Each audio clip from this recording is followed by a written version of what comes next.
If there wasn't a Formula One Grand Prix at Monaco already, I very much doubt that the governing body of motorsport would allow one, because the streets are too narrow for passing and the teams absolutely hate the congested facilities. But Monaco has a charisma which overcomes all that. Nowhere else can you get so close to the cars, nowhere else is the noise so loud, and nowhere else are the colours so bright. At Monaco, a good grid position is essential, and a front row placing is a massive bonus. So there was consternation when qualifying finished with Stefano Modina's Tyrrell Honda alongside Ayrton Senna's McLaren. And it's Stefano's birthday today. Another surprise was Nelson Piquet's excellent fourth on the grid in the new Benetton Ford designed by John Barnard and his team. Nelson lives in Monaco and today could see his first win here. Ferrari are in deep trouble though, with four-times winner Alain Prost only 7th on the grid and his teammate Jean Alesi down at 9th. But team manager Cesare Fiorio is a lot happier today with Prost's fastest time in the warm-up. One man who won't be starting though is poor Alex Cappy, who had a rear wheel lock up to slam him into the barrier. That Alex is okay, albeit with a big headache, is a tribute to the strength of his car. But as ever, up front on the grid, it's the incomparable Ayrton Senna in his 56th pole position. With 3 wins at Monaco in the last 4 years, and with victory in the first 3 races of 1991, Ayrton's going to be hard to beat. Tyrrell. And then a second row of Riccardo Patrese in the Williams and Nelson Piquet in the Benetton. Patrese once again out-qualifying his Williams teammate Nigel Mansell, who's on row 3 alongside Gerhard Berger in the second McLaren. And Alain Prost on row 4 in the first of the Ferraris alongside Roberto Moreno. And between them, Prost and Senna have won every Monaco Grand Prix since 1983. But Ayrton Senna, very much the favourite this afternoon. Other British drivers in the race, well, Mark Blundell has qualified in 22nd position, but it's Blundell and Mansell, the British interest there, but everyone trying to catch Ayrton Senna. Whatever the World Championship situation, the Monaco Grand Prix remains one of the world's great motorsport occasions, and as ever, one of the world's great sporting locations. And watching, no doubt, in eager anticipation, James Hunt and Murray Walker. Indeed they are, Steve, and I'm delighted to tell you that after some pretty dreadful weather up to today, it's extremely good at Monaco today. The sun is shining pretty weakly and there's a light breeze blowing, but most importantly, as you travel round the course with the enormously impressive Riccardo Patrese in his Williams Renault, 3rd fastest on the grid, I'm delighted to tell you that the conditions today are as good as the recorded conditions that you can see at the present moment. Patrese has again out-qualified Nigel Mansell. In fact, he's been quicker than Nigel in every session here at Monaco this week, including the warm-up this morning, 3rd fastest with Mansell 4th fastest. But good news for Ferrari fans is that Alain Prost was fastest today. He's only 7th on the grid, but he'll be hoping to make up time. Now, there's 2 notable non-starters here. One of them is Alex Cappy, who crashed very badly and hit the barrier at the swimming pool yesterday in his footwork Porsche. I'm glad to say he is perfectly all right. And the other one, sadly, is ex-sports car world champion Martin Brundle, who will not be starting his Brabham Yamaha. Why, Martin? Well, a very silly thing happened, Murray, on the very end of the session on Thursday. Apparently I missed the red light, which indicates that you should go into the weighbridge, a random light. Very bad mistake on my part. There were some mitigating circumstances, not least that they withdrew the flag marshal between the second time that I was stopped and the 3rd time. But at the end of the day, I'm afraid the fees are of the police, the judge, the jury and the jailer, and you have no right of appeal, and that's the end of my race weekend. Yeah, I know I'm partisan, Martin, but it seems to me that the punishment does not fit the crime in this instance. Well, it's a pity because I've always gone so well around here and we're basically here to put on a good show, but that's the rules, and at the end of the day, the buck has to stop with me on that one. Right, now, Ayrton Senna has won the last 3 Grand Prix this year, or rather the first 3 Grand Prix this year.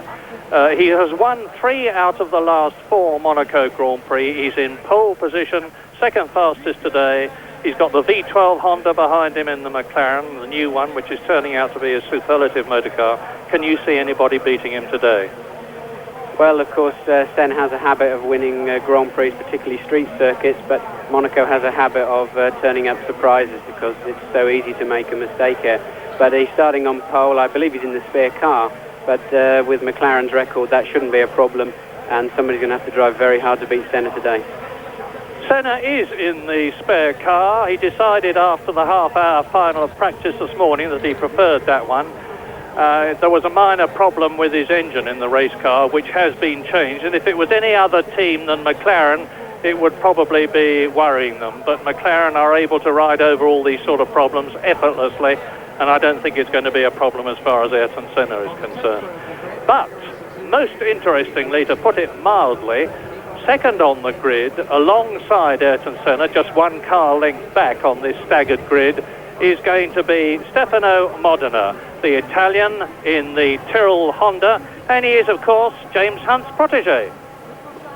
Well, I wouldn't claim that quite that much credit for Stefano Modena, but certainly I had the pleasure of working with him when he was driving in Formula 3000, and so I know him well, and my reaction to some extent to this tremendous effort as we look at the big crash that Alex Caffey had yesterday in the morning untimed session, and you see there that although most of the surroundings of the car have gone, the monocoque itself, the actual tub that he sits in, is pretty much still in its right shape.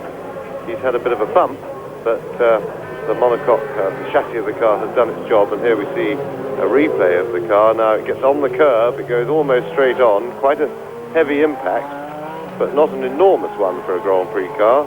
And you see the rear end of the car, rear suspension and everything being torn off with the rear wing gearbox. And that was quite messy.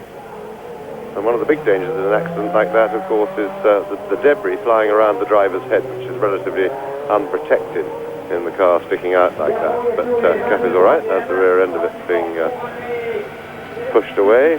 And so that was the end of Caffey's weekend in the Arrows Porsche. But back to Stefano Modena, no, my reaction was a little bit, about time that he was on the front row, because I've known for a long time he had the ability, and we've been waiting for it to really show this season with the Tyrrell team, his first time in a really good Formula 1 team, and we wait with interest for his efforts this afternoon. He's a charming young man, he's a deep thinker, and in fact his career ran for a long time very parallel with that of Ayrton Senna. They were go-kart champions together, and in fact Modena was marginally better at karting than Ayrton Senna, and I think was world champion at Ayrton's expense one year, many years ago, when they were both fighting for the world championship of go-karts. Roberto Moreno, the Brazilian teammate of Brazilian Nelson Piquet, and he is in 8th position on the grid in the Benetton Ford. V8 engine, and that car has come on by leaps and bounds here at Monaco. Its first race was at the San Marino Grand Prix at Imola a couple of weeks ago. They haven't had any testing since then, but they've managed to get some mileage on the car at Monaco, and it has responded to it nobly. It is a John Barnard designed car, and John Barnard is the man who designed the original McLaren MP4. Here is the grid coming up, and of course he went on to design the now successful Ferrari. Patrese third, Piquet fourth on the grid. Nigel Mansell is in 5th position with Gerhard Berger just behind him, as you can see. Then Alain Prost only 7th, ahead of Roberto Moreno that we've just seen. The second Ferrari of Jean Alesi in 9th position, with De Cesaris an excellent 10th. JJ Leto, incidentally, the Finnish driver, has gone extremely well in practice. 13th in the Dallara Judd V10, with Emanuele Pirro in 12th position ahead of him. And so you can see the rest of the grid rolling through there. Gabriele Tarquini, the Italian in the AGS, has made it in 20th place. Mark Blundell in the sole Brabham Yamaha with its V12 engine, and he has been taking a lot of tuition from Martin Brundle. Has he responded well, Martin? Yeah, he's a good lad. This is his first Monte Carlo race of any description. He didn't do Formula 3 or anything like that, so he's had a pretty steep learning curve this weekend, and he's done a fine job. He's looking forward to get to the end of the race. Well, there is the man, Alain Prost, the famous 27 Ferrari, 4 times a winner at Monaco. Indeed, for the last 7 years, either Prost or Senna has won. And everybody is wondering, of course, whether we're going to see a new winner in 1991. As ever, let me establish right at the beginning that the race is often decided, not entirely, but in a lot of its form, by what happens at the first corner, Saint-Devote. There are 26 cars lined up here, each of them with engines developing up to 700 horsepower. There's just a short sprint down to the right-hander at Saint-Devote. That's Gerhard Berger there, who is 6th on the grid. And very often there is a pile-up at Saint-Devote. Now, it's regrettable, but frankly unavoidable, because this is a built-up street circuit. There's nothing you can do about it. We heaved a sigh of relief last year when they all got round Saint-Devote, only to be in a state of misery when they got to the Mirabeau, and when Lacey and Prost and various others got caught up with each other's wheels and the race was stopped. And let's hope that doesn't happen here. But if a race is stopped within the first 2 laps, they just restart the race as though it hadn't happened, and it runs the full distance. They're allowed to change cars, they're allowed to refuel. Nigel Mansell is in good form. I have to tell you with regret that I don't think the Williams team are still entirely happy about the strength and predictability of their semi-automatic gearbox, and they have had a repetition of some of the problems here at Monaco. But nevertheless, Mansell is in very good form. His teammate Patrese, 2 places ahead of him, 3rd on the grid. And Riccardo Patrese, when he was told that Nigel Mansell was going to be driving for Williams Renault in 1991, said, right, well, I'm going to move my act up a notch. My goodness, he has certainly done so. And that's the great 3 times world champion Nelson Piquet in, as I was saying, the new Benetton Ford, and he is 4th on the grid. Well, you've seen a few Grand Prix here, James. What's your forecast? Well, I think the obvious is that Senna looks entirely dominant, and really it's going to be Senna and McLaren against themselves in the respect that it's a very tough race to finish, and transmissions get a particular strain here, and McLaren, if they have any weakness over the last couple of years, has been their transverse gearbox, which they feel that they've been forced to build it lighter and therefore weaker than they would have liked to have done this year because of the additional weight of the V12 Honda. So that is their potentially suspect point, but there are plenty of other things that can go wrong. But if nothing goes wrong, I really can't see anybody beating them. There is Stefano Modena on the screen. He's the man sitting half beside Senna. Of course, the grid is staggered, but he's on the front row with Senna, and a good start from him will be would make the race certainly interesting. He didn't go particularly well in the warm-up this morning, and so he may not be too quick, but passing, remember, is the biggest problem here. Patrese one has to look at with a very good chance, a wealth of experience, and as Murray has said, and has been patently obvious to everybody this year, he's a rejuvenated driver, probably driving better than at any time previously in his career, which is really a marvellous thing to see somebody rejuvenate at his age and with the number of Grand Prix that he has done. And he is certainly a threat to the McLarens. He would be the most likely threat, because with the Tyrrell team on Pirelli tires, that is a bit of an unknown quantity. You just saw Ayrton Senna sitting in his car, and another mark of how confident and competent the McLaren team is that that car was brand new on Thursday. There's the grid again, and what a front row. When the light turned to green here, and those 26 clutches bite, and the up to 700 horsepower in each engine start transmitting through to those rear wheels, the first corner, as I have said, is the one to watch. Now let us hope that they all get round, but the climb then takes them up from Saint-Devote to Massenet, which is the left-hander. They skirt the Hotel de Paris, go through Casino Square with the famous Monte Carlo Casino on their right. Drop downhill to the Mirabeau, which was where the accident was last year. Then there's another sprint down to Lowe's hairpin, which used to be the station hairpin. Second gear, the slowest corner on the course.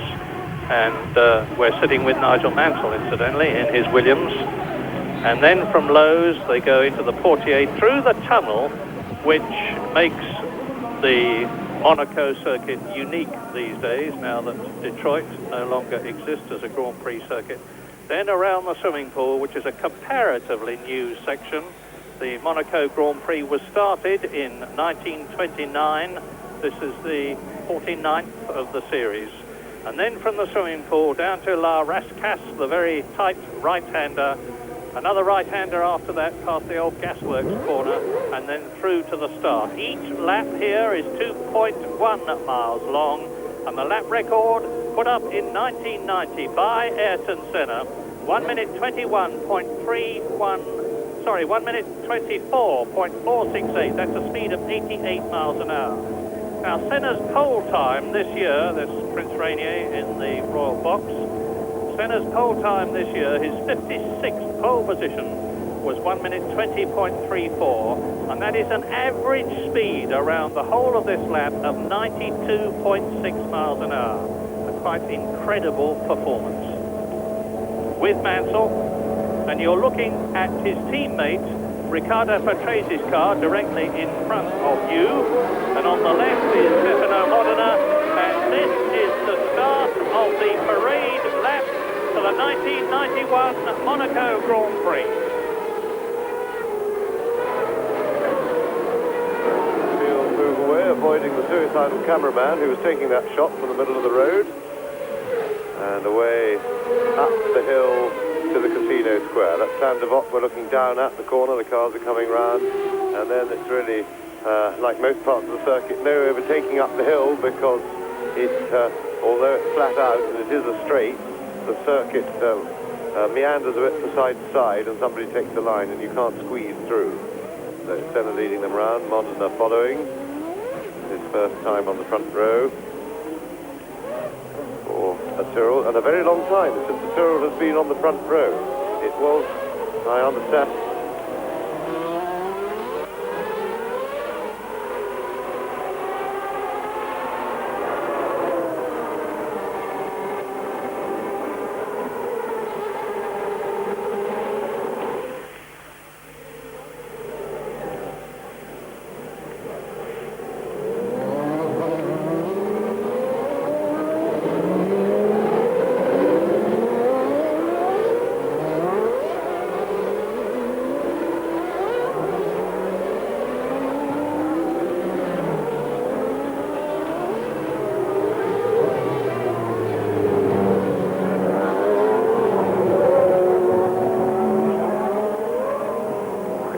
gear at the first section under the bridge there. That's where Cappy crashed in practice yesterday, and then down second gear for the windy section, and then first gear now where they are for the Rascasse.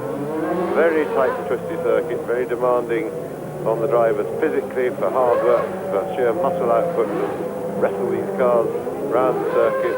Heavy on concentration, because on a conventional man-made circuit, there is room for little mistakes. You can put a wheel off on a curb and no harm comes to you. If you put a wheel a couple of feet offline here, you hit a wall and that's the end of your race. And so it's very demanding on that. You have to drive a slightly contained style.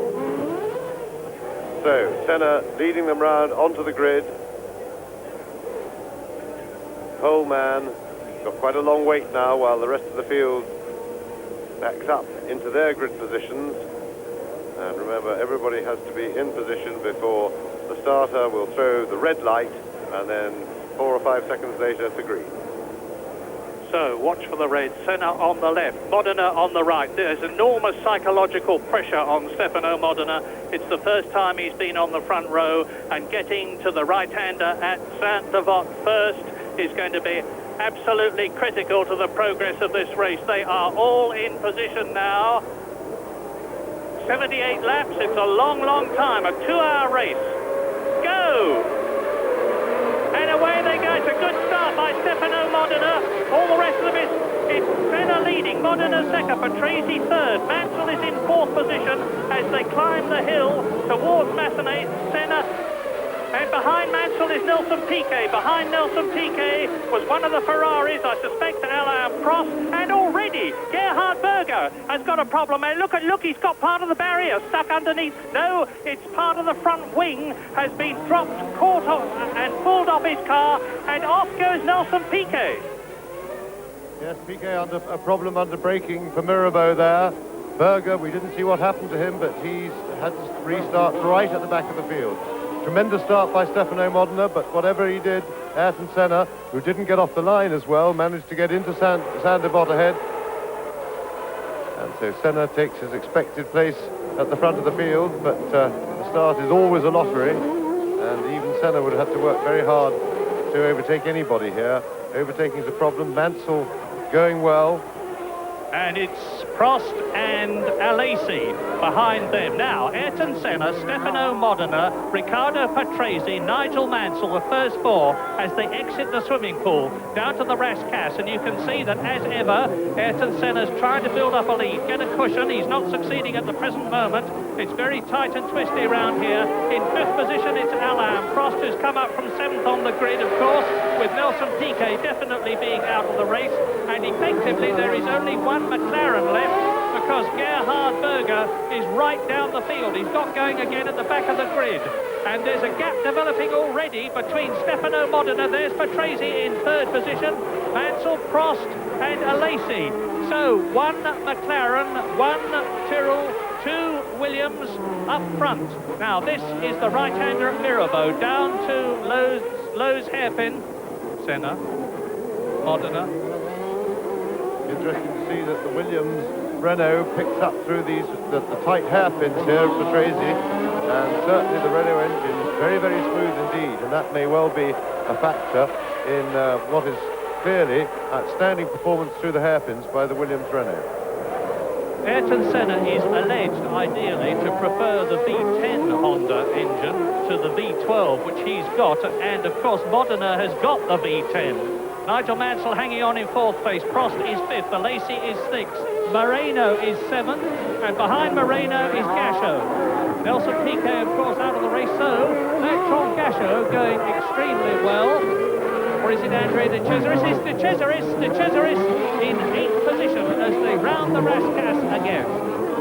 Nelson Piquet's race didn't last very long. The Monaco resident can walk home, but he would rather be walking home a lot later than he's going to be doing now. So, Senna, then Modena, Patrese.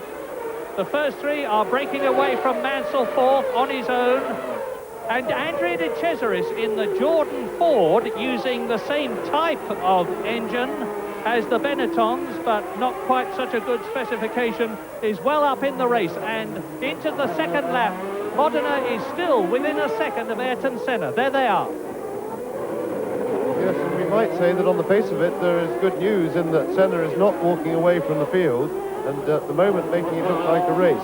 However, I remember 2 or 3 years ago here, or not even as long ago as that, he had Prost behind him when they were teammates, and he played around for the first 10 laps and allowed Prost to stay with him, and we wondered what was going on, and then he just upped it another gear and disappeared into the distance. And I'm quite sure that Senna, with his experience and the restraint that he now shows in his race, in the tactical way he handles races, is taking it very easy at the front at the moment. He knows he can't be passed, he knows there is no hurry, and I'm quite sure he's driving well within himself. Nelson Piquet has gone out with rear suspension trouble. Oh, I presume he hit something, but whatever, he's out of the race. Gerhard Berger has gone into the pits to change his front wing, and now on lap 4 in this long Monaco Grand Prix, Ayrton Senna is 0.8 of a second ahead of Modena. There is Patrese third, Mansell fourth. There's a 2.6 second gap now between Mansell and Prost. who is in 5th position in the Ferrari. You see there as they go bursting through Casino Square down to the Mirabeau. You've got to look quite a long way up the hill to see Alain Prost. Big question, are the gearboxes going to last? Of the first 4 cars at the moment, the one that's probably got the strongest gearbox of the lot is the Tyrrell of Stefano Modena in 2nd place, because we know that Ayrton Senna had problems with his gearbox in Brazil, and we know that the Williams have had trouble with their gearboxes everywhere. Yes, certainly the Tyrrell is the only one that's had no apparent history of gearbox trouble, but then after all, with a new gearbox this year, they haven't had a lot of opportunity for it to go wrong, and Monaco certainly puts a greater strain on the transmission of cars than even Phoenix, which is the only other street circuit on which they've raced. Modena still staying very well with Ayrton Senna. The question is just how much is Senna keeping in hand. I'm sure he's keeping some, but Patrese is having to work to keep up. There's no doubt that Modena is having his pace dictated by Ayrton Senna ahead of him. It's not intelligent to drive closer than Modena is to Senna for 2 reasons. One is that on a circuit like this where accuracy is absolutely paramount, when you're following another car closer, you can't be accurate. You cannot see the landmarks, etc., and where you're going. Your view is filled by the back of the car and the big rear wing of the car in front. And the other thing is, which of course then puts more strain on you physically. So you need to leave unless you're trying to pass. And Modena's car seemed to understeer. Modena slowed, then he had a problem. I suspect he had a gearbox. He may have just gone in neutral and missed a gear going into the hairpin there. It's a first gear corner out onto the C front. So mistake for Modena, but he's contained it because he managed just to stay in front of Patrese. Yes, Modena in his 46th Grand Prix, but he's got an enormous amount of experience behind him. It's his birthday today, he's 28 years old, and his experience, as James said earlier on, started years ago in karts, where he was European champion, Asian champion, world champion, and now they are starting to close up a bit as far as 2nd, 3rd and 4th are concerned. Ayrton Senna goes through now to complete the 5th lap, 1.5 seconds in front of Modena, no doubt due to that problem that the Italian had. But Patrese and Mansell are right with the Italian. Prost is 5th, Alesi is 6th, Andrea De Cesaris is almost in the points for Jordan. Yes, what will be interesting now is, following that little mistake by Stefano Modena, is to see whether he can pull away from the Williamses that he held up a little bit, courtesy of that mistake, and whether he can close back up to Ayrton Senna. He now has the space to move from leading the Williamses to pull up to Senna. Down through the tunnel, this famous tunnel that makes Monaco so distinctive amongst other things, and they go through that at enormous speed at some 160 miles an hour. There's very good lighting in there now. The contrast between the comparative darkness of the tunnel and the lightness of the outside is not nearly as great. But, of course, to go through at that sort of speed is a daunting challenge, as is this swimming pool section. That's where Alex Cathy went off in practice. Fortunately, he's okay. And now we're on lap 6 in this 78-lap race with 3-time winner Ayrton Senna. And you can see the gap with him in the lead and Stefano Modena there in the Tyrrell Honda. So it's a McLaren Honda leading, V12 engine. Tyrrell Honda second with sparks striking off the skid plates underneath it. With the V10 engine of Stefano Modena, it's still the V10 Renault-powered Williams of Riccardo Patrese and Nigel Mansell, 3rd and 4th. Prost is 5th, Alesi is 6th, they're the 2 Ferraris, 7th is De Cesaris, 8th is Roberto Moreno in the only Benetton left running now, 9th is JJ Leto in the Dallara with his Judd V10 engine, 10th is Satoru Nakajima Tyrrell, 11th is Pirro in the 2nd Dallara, and in 12th position is Pierluigi Martini in the Minardi Ferrari.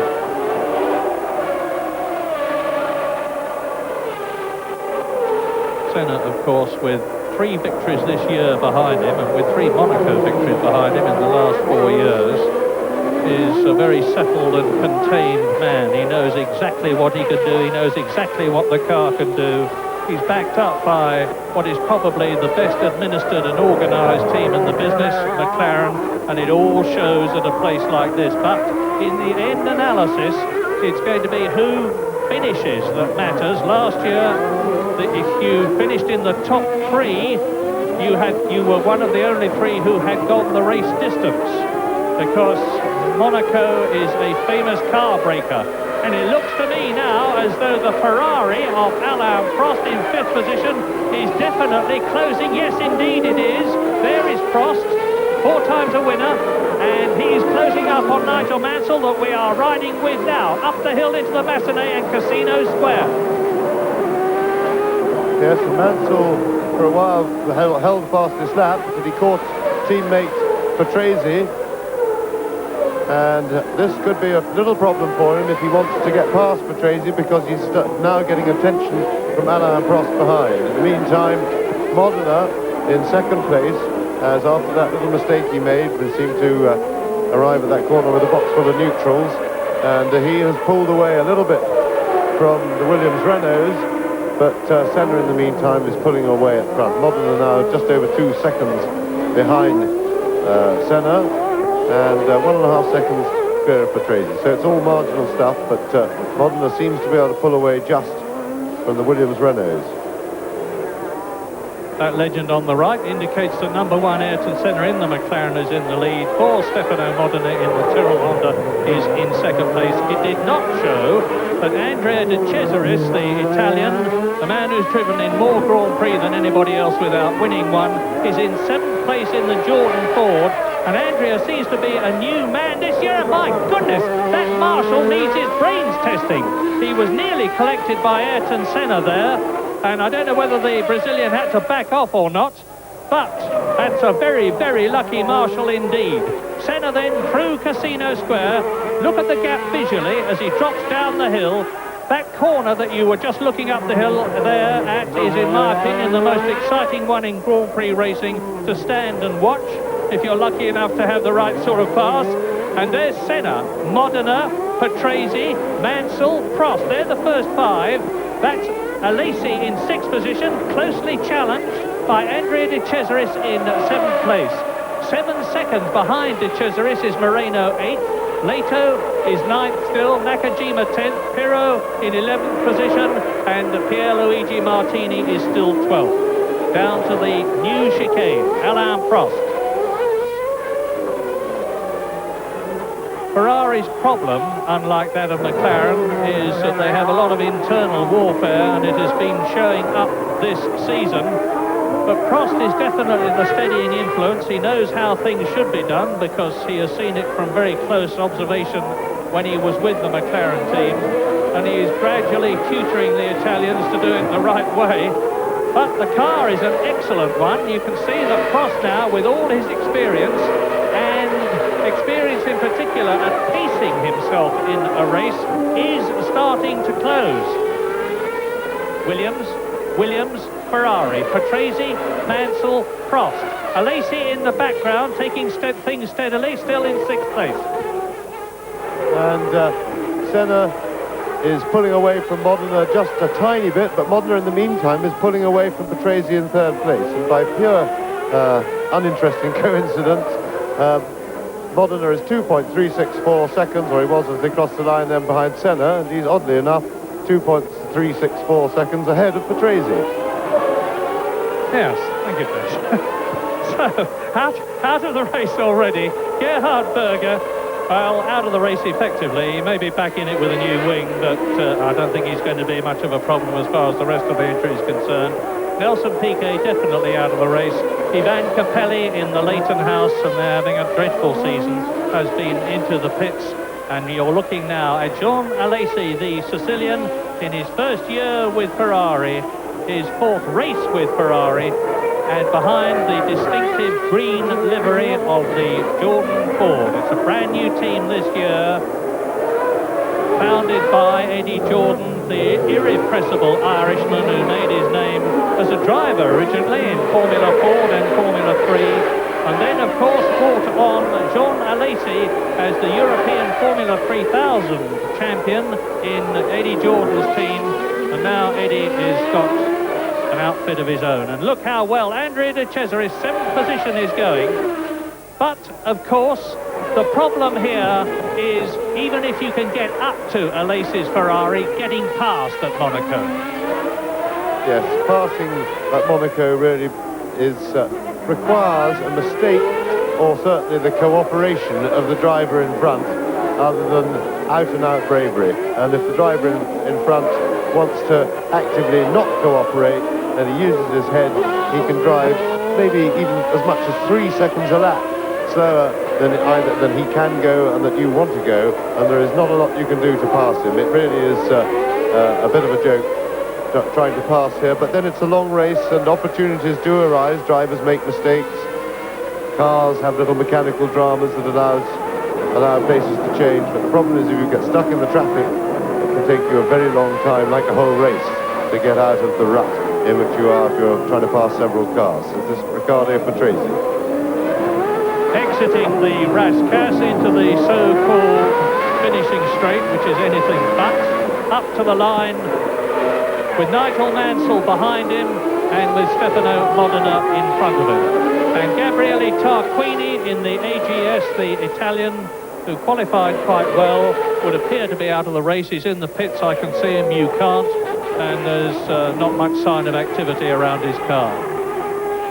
Yes, between the two Ferraris, Alain Prost is continuing to show the young pupil Jean Alesi the way things are done, because Alesi was pretty sensational in the Tyrrell here when he drove for the Tyrrell team, and Prost has in fact, even now Alesi's got a clear track in front of him. He's chasing Prost and Prost is pulling away from him. Prost within 1.2 seconds of Nigel Mansell now. There is the Williams. Now look for the Scarlet Ferrari, which is in 5th position, Alain Prost. Then his teammate Alesi behind him, Andrea de Cesaris, you're riding with Nigel Mansell exiting the swimming pool section. Yes, and this group of 3 cars, which Mansell's in the middle now, and you can see Patrese ahead, is a good example of the queues that form here at Monaco because of this no overtaking situation. You see Patrese leading the group, but both Mansell and Prost, one gets the feeling, could go a bit faster and would like to get past him, but being in front is vital in Monaco. You hold pretty well all the cards if you're in the lead. Lap 13, long way to go. Prost. Massenet, Casino Square. Mansell in front of him. There's Patrese, 3rd. This was where Prost had the big accident last year on the very first lap, and he had to get out, run back and start again in the spare car, which gave him a considerable disadvantage in comparison with Ayrton Senna. And that is Berger. Gerhard Berger is definitely out of the race now. He came in and had a new wing fitted, but now this is lap 13, and out goes the unfortunate Gerhard Berger. I say unfortunate because it is his misfortune to be in the same team as Ayrton Senna, and Senna is a man who always dominates a team, and he seems to me to have psychologically destroyed Gerhard Berger this year. And the Austrian, try as he may, has not been able to get on even terms with the Brazilian, and there is Senna leading. Yes, and although we didn't see what happened, one would suspect that that was an error by Berger, but an understandable one, because there he is walking back, no doubt very disappointed with his day's work and the trouble he had at the start. But the problem is, when you get to the back of the field in a race like this, there's a tremendous pressure on you to try and charge through the field, and in order to get amongst the points, Senna working with the back markers with great bravery and, I have to say, aplomb. There, no problem at all. And Modena is holding Ayrton Senna, and between them they have pulled away from the Williamses. That was Pierluigi Martini in the Minardi Ferrari that you saw going very slowly. it seemed to me that he marginally held Senna up more than he held Modena up. He didn't seem to be aware of Senna, and he was very aware of Modena. And the gap before was 2.5 seconds. That was on the 13th lap. We are on lap 14 now, and it'll be interesting to see whether Modena has closed up. It looks to me as though visually he has closed up a little. But now on lap 14 in this 78 lap race, the order remains the same. Senna leads, Modena second, Patrese third, Mansell fourth, Prost fifth, Alesi sixth, De Cesaris is still seventh, followed by Moreno eighth, Leto ninth, Nakajima 10th, Pirro 11th, and Maurizio Gugelmin in the Leighton house is in 12th place. Now, the gap has been closed, or was closed, by half a second as a result of the passing of Pierluigi Martini to Modena's benefit.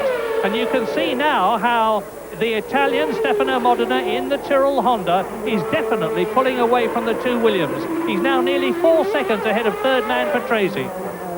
Yes, Patrese was being held up at the Rascasse there.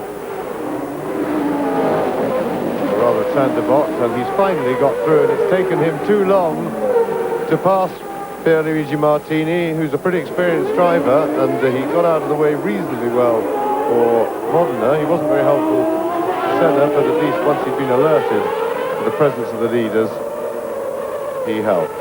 And he's still in the way, and Mansell hasn't yet got past, and this is not good driving from Martini. He's in amongst the leaders, and he really shouldn't be holding them up. He's clearly not racing. There's a clear track in front of him. He's not exactly dicing with any other back marker, so he really has no excuse. He should be pulling out of the way. There's a 3-car battle going on for third place, and it's out of order for him to be interfering with that. Tracy bouncing over the curbs there. Good shot from inside the cockpit. Hard on the brakes now, right down to first gear. The first gear section. But first gear isn't too slow in these sort of cars. They'll do probably, depending on the gearing, but probably 90 miles an hour in first, something like that. Well, the question is, has Alain Prost derived any benefit from the passing of Pierluigi Martini? I don't know what the Italian... Yeah, see, now he's in the way of Alain Prost. This is most unlike Martini. I think he's not usually a bloke who gets in the way and then stays in the way. Yes, that's right. It's certainly my recollection of his driving. He's intelligent and he's normally cooperative. But he's certainly in the way here, and he's making Prost fight to get past him. And really, you shouldn't have to fight to lap somebody. There are occasional circumstances when it's understandable. If two cars at the back of the points, you know, 5th and 6th place, and they're having a big battle for that place. But really, Martini has no excuse at all. And he's experienced enough to know the problems that the leaders have with slower cars here. I'm going to hazard a mechanical guess and say that he's missing a gear somewhere. It seemed to me from the tardy way that his Minardi was pulling away from some of those corners that he was in a higher gear than he would ideally like to have been in. But anyway, we are on lap 16 now, with Ayrton Senna still under 2 seconds ahead of Modena, who is dealing with the traffic magnificently and very much keeping the Brazilian in sight. And his previous lap was actually quicker than Ayrton Senna's. In third position, it is still the Williams of Riccardo Patrese, 7 seconds behind Modena, ahead of Mansell, and then Prost. There is the Prost.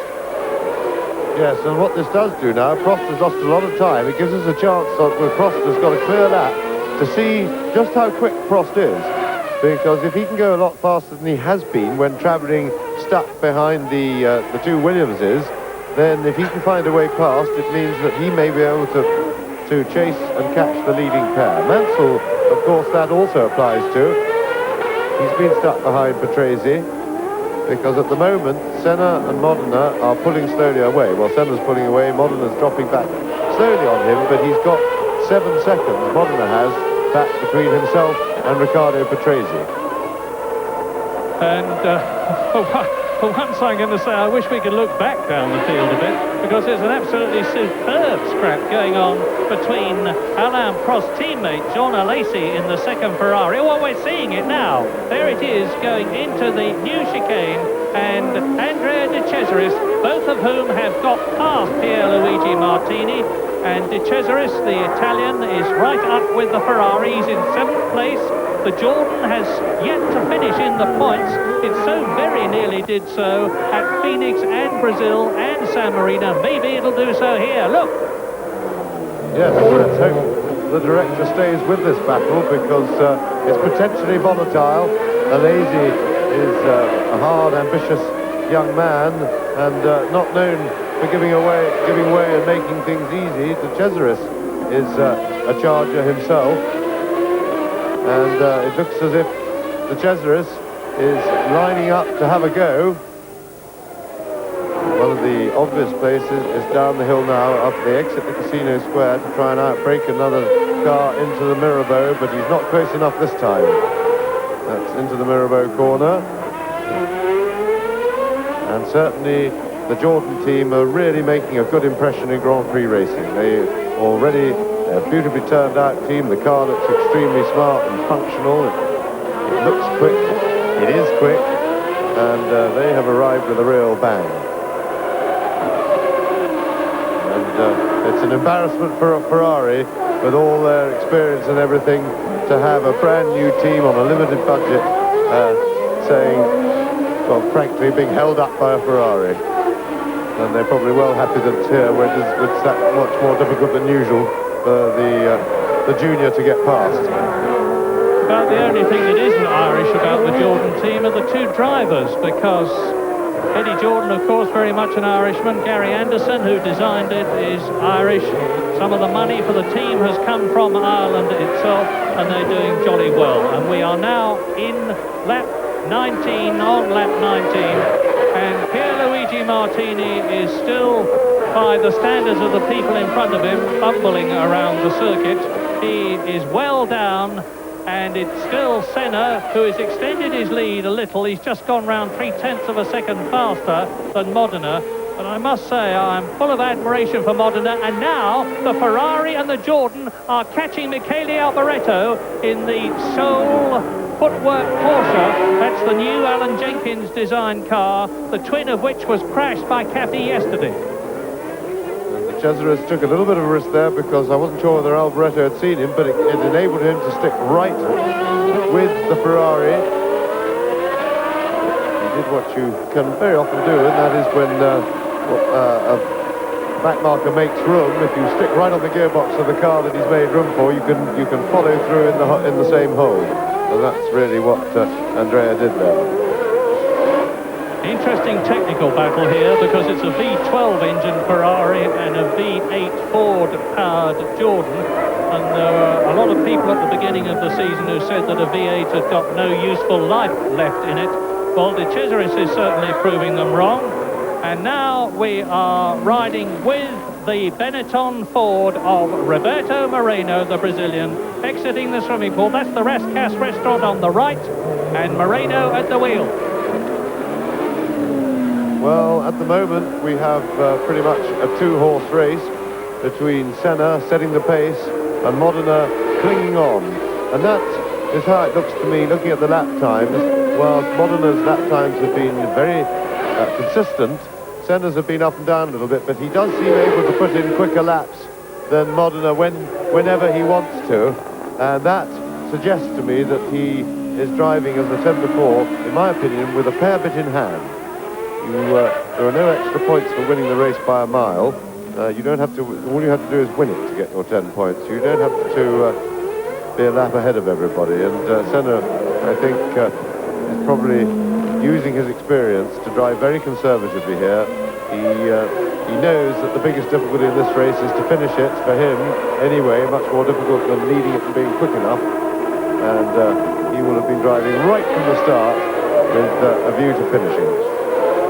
As you watch Roberto Moreno in 8th place in the Benetton Ford, let us make no mistake about it, Ayrton Senna is controlling the 1991 Monaco Grand Prix from the front in his McLaren Honda V12. I said incidentally at the San Marino Grand Prix that Senna liked to be fastest and best at everything. He liked to win the most races, he liked to have the most pole positions, he liked to put up the most fastest laps.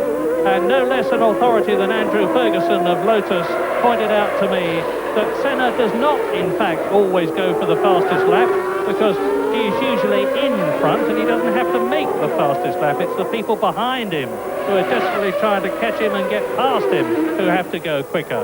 Well, at the present moment, that is certainly the case. You've just seen the caption, Senna leading Modena by 2.8 seconds. The last time a Tyrrell won a Grand Prix, as Moreno goes through on the inside and takes veteran Michele Alboreto, who, by the way, is still suffering great pain from his 2 broken ribs as a result of the accident he had before the San Marino Grand Prix, not to mention his gashed leg. But I was saying the last time that a Tyrrell won a Grand Prix was Detroit in 1983, and it was Michele Alboreto, who you've just seen in the footwork Porsche, who was driving for Ken then. Now, lap 21 in this 78-lap race, and actually the number of retirements that we've had are not nearly as many as I would have expected. Nelson Piquet out on the first lap, Ivan Capelli is out, Tarquini is out, Gerhard Berger is the most notable of the possible winners, who is out of the Monaco Grand Prix, but still plenty left in the running, and Ayrton Senna has lapped everybody up to 18th place at the moment with no problem at all. He's leading by 3.7 seconds now. He's putting on the pressure in comparative terms, pulling away from Modena. In fact, there is now some 11 seconds between Senna in the lead, Patrese, who is third. Patrese is 5 seconds ahead of Mansell in 4th position, and Prost is within a second and a half of Nigel Mansell. Prost is 5th, well ahead of his teammate Jean Alesi. The only real scrap on the circuit at the present moment is between Jean Alesi and Andrea de Cesaris, which we've been watching for 6th position, and you've just seen, there he is, Roberto Moreno in 8th place. And that is de Cesaris. Well, oh dear, Andrea de Cesaris out of the Monaco Grand Prix on lap 22, and he's parking up behind Nelson Piquet's car. Obviously, I don't know what the problem is, but it's taking the pressure off Alesi as Senna now comes up to lap the Lola Ford. I can't see whether it's Bernard or Suzuki at the present moment. It's Suzuki, the Japanese driver, who moves over and lets Senna through on the entrance to the Mirabeau, dropping now down to Lowe's hairpin on lap 23.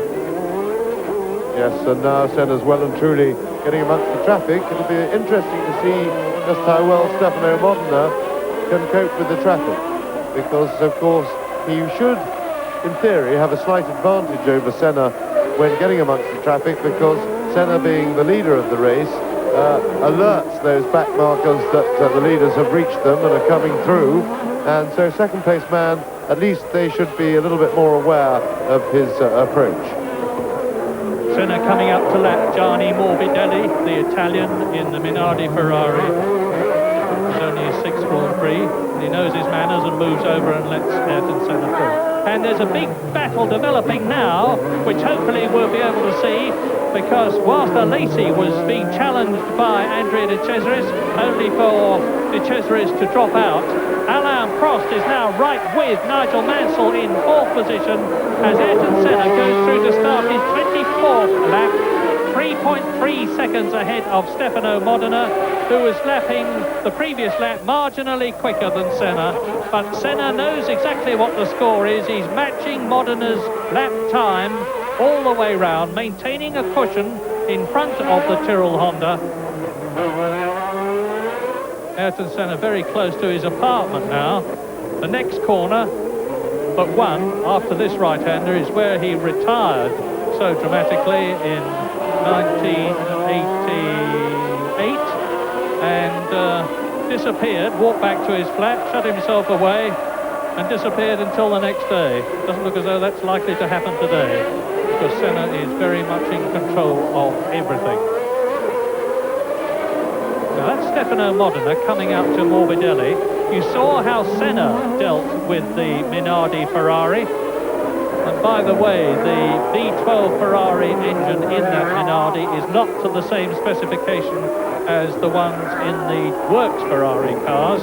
and they've been, frankly, a disappointment. Modena goes through. Well, Morbidelli's using his mirrors well. 3.3 seconds on lap 23 was the gap. Both Senna and Modena passed Morbidelli. Senna is now on his 25th lap, and the gap has gone up to 4.8 seconds. Another example of how well Senna deals with the traffic.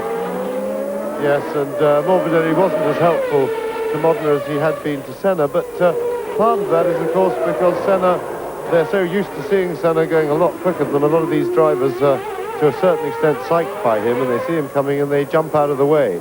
And that is, a lot of that is to do with Senna, because he doesn't hang around and they don't get out of the way. He tends to come past pretty forcefully, and that discourages them from it. And it really has. He's worked over the years, you know, this psychological advantage he has over the back markers in getting through them is something that he has really built up himself. On lap 25 now. Well, it looks as though at the present moment, unless something happens to Senna when he's passing the driver, and it wouldn't be the first time that had happened, or if something happens to the McLaren, which is always very unlikely, he's on his way to yet another Grand Prix victory, which would be his 30th in his incredible career. Now there are the two Lola Fords. That's Mark Blundell being caught by Riccardo Patrese, who is third. There's Riccardo. This is his 212th Grand Prix, and he's coming up to lap Mark Blundell in the Brabham Yamaha. Mark's first Grand Prix at Monaco, only his fourth Grand Prix altogether. But you can see that Yamaha engine has got plenty of power, because Blundell is smoking, and he manages to stay ahead of Patrese up the hill. Now you can see the sort of problem that a driver has. See how wide the Brabham is in relation to the course, but Blundell sees Patrese, moves over, lets him through, and that's one of the Lolas. Well, it is Suzuki, Aguri Suzuki, out at Monaco, and so that means that Berger is out, Piquet is out, Capelli is out, Tarquini is out, De Cesaris is out with a stuck, his problem was a stuck throttle, and now Aguri Suzuki, and it looked to me as though he had just slid into the Armco barrier, presumably as a result of a brake problem. Through the tunnel then, and you can now, the gap that's developed between Patrese, and we're riding with him now.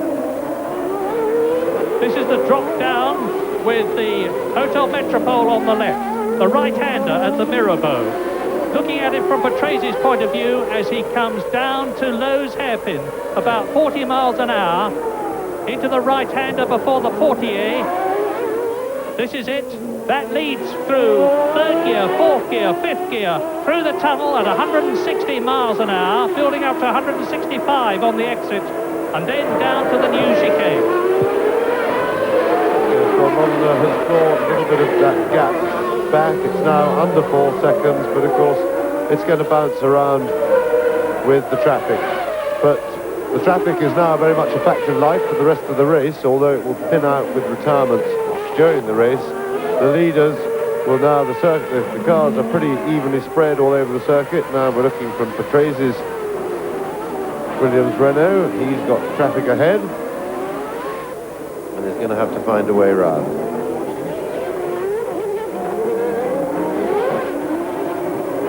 So Patrese is now pretty much on his own. He's some 10 seconds behind Modena, but he's pulled away an 8-second gap on Nigel Mansell. Mansell, of course, has detailed attention from Alain Prost right behind him, who is, if not imminently looking for a way past, he's certainly stalking him to look for a mistake. So, on-board shot from Patrese's car. We'll be looking to see what Patrese is going to do about this back marker. And it is, of course, Gianni Morbidelli in front of him. And he just drives past him, no problem. And whenever I'm stopped by people in Britain and asked a question about motor racing, it's always, is Nigel going to do it this year? Well, I sadly have to say that on form at the present moment, it looks sadly as though Nigel Mansell is not going to do it this year. With 3 retirements in the first 3 races at Phoenix, Arizona, Brazil, San Marino, at Imola, He's only in 4th position at the moment, 8 seconds behind his teammate Riccardo Patrese, and as James has said, only marginally ahead of Alain Prost. Indeed, I wish we could have a look at it, because we're concentrating on looking at the evergreen Riccardo Patrese driving round on his own now, in 3rd position, 11 seconds behind Stefano Modena. And for my money, the man of the race at the moment is Stefano Modena. You expect Ayrton Senna to do what he is doing, to take pole position and to lead the race. That is standard form these days. Perhaps we don't pay enough attention to the Brazilian, but he does make it look so very easy. But Stefano Modena is driving an absolutely magnificent race. To start from 2nd on the grid, alongside Senna, to get away and go through Sainte-Devote, to hold that 2nd place, and still only to be 4 seconds or so behind in 2nd place, but ahead of everybody else, is a very considerable achievement for him. The highest he's finished ever was in 3rd place at Monaco when he drove for Brabham. So this is a circuit that he likes and that he's very good at, and Patrese is on his own as Senna goes through Casino Square, and he is now on his 29th lap, and he's leading by 6.8 seconds, and this is very significant indeed. His previous lap was nearly 3 seconds faster than Modena, because the Italian Stefano Modena was being held up by traffic. Ayrton Senna had got and has got a clear track in front of him. Patrese still 3rd, 8.5 seconds behind Modena, 9 seconds ahead of Mansell, who is 1 second ahead of Prost in 5th place.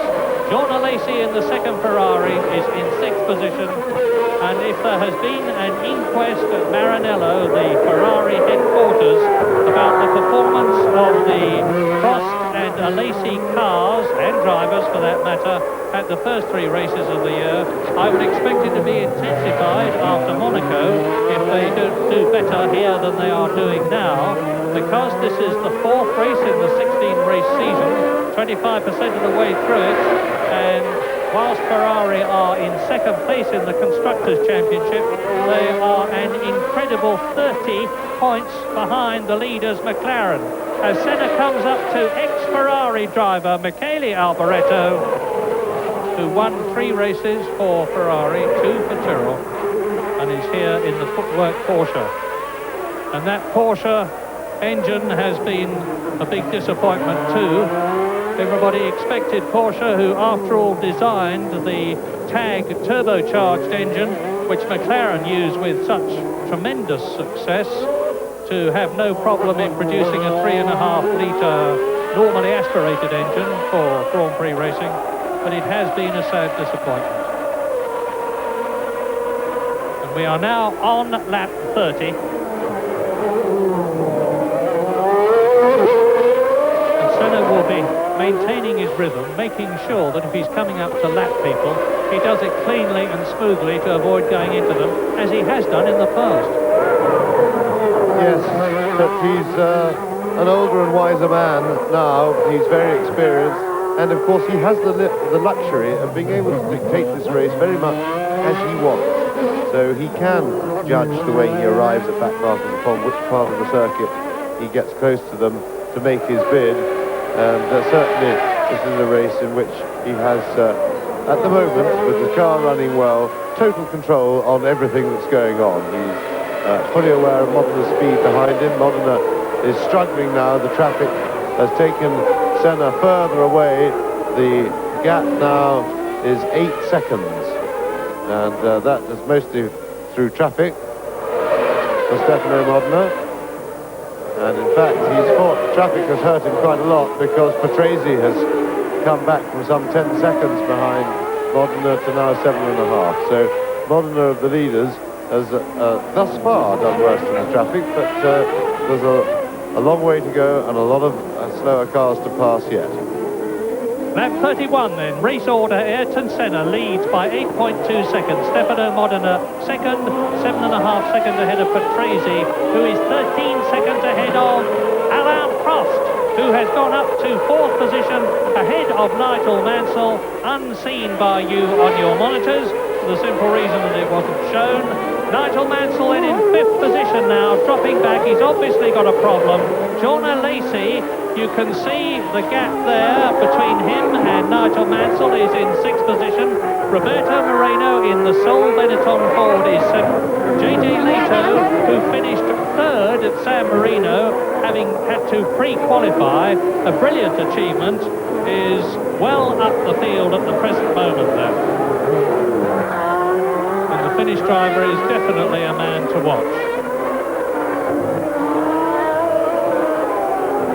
Senna, lap 32, 8.6 seconds. He's now consistently lapping faster than Modena.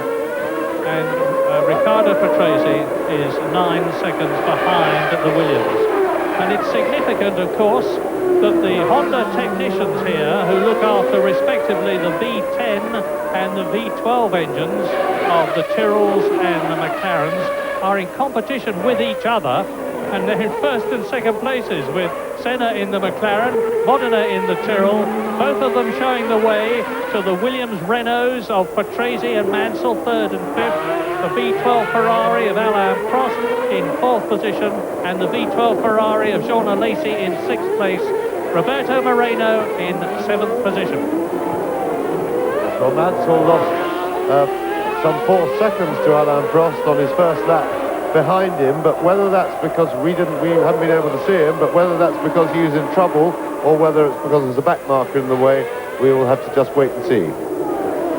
I told you that Moreno was in 7th position, JJ Leto is 8th, Nakajima is in 9th position. That is Alain Prost that you see going round the swimming pool section. And he's up to Gianni Morbidelli, the man that we have seen lapped by Senna and by Modena and by Patrese. And Prost goes through now.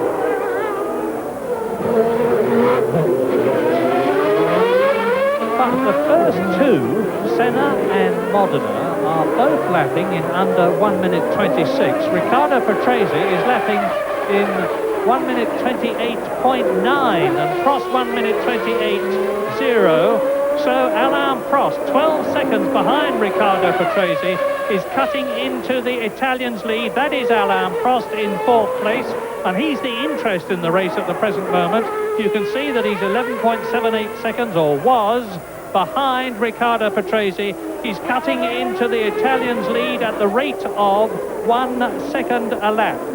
The Ferrari looking healthy and sounding healthy. We haven't seen Nigel Mansell for a long, long time. He's still going, but he's now only 1.6 seconds ahead of John Alesi, who is 6th.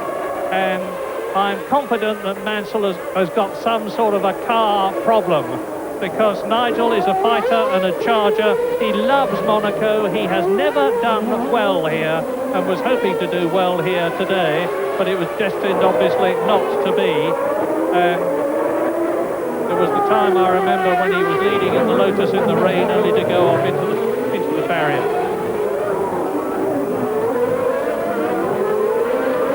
And it's now Ayrton Senna is stamping his authority on the race. He's now nearly 10 seconds ahead of Stefano Modena, with Riccardo Patrese 13 seconds behind the Tyrrell, as there is Alboreto Gugelmin, one of the Ligiers,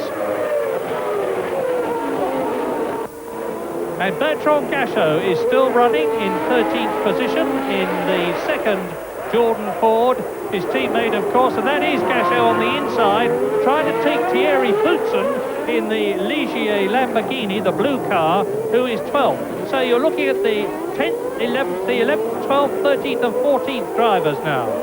There's Alboreto, Gugelmin, Boutsen and Gachot. No problem up front for Ayrton Senna. Lap 34. We're getting on towards the half-distance point as Gachot goes through, Gugelmin goes through, takes Alboreto, who of course is a lap down. And that's Prost. Now Prost is getting in amongst the traffic here. Prost then in 4th place. Watch him lap these men, past Gachot. Watch him struggle. It is a very depressing sight when you're got racing for the lead or leading places, as Prost is doing. When you see a gaggle of 4 back markers all scrapping away in front of you, you worry how many laps it's going to take you to pass them. Well, Prost is certainly being more aggressive than usual with the back markers, I'm glad to say, because that doesn't mean that he's got to be very aggressive. But he is at least being firm and showing him he means business. And a new fastest lap for Riccardo Patrese that we see there. So Patrese not beaten yet by any matter of means. He's fastest lap of the race so far.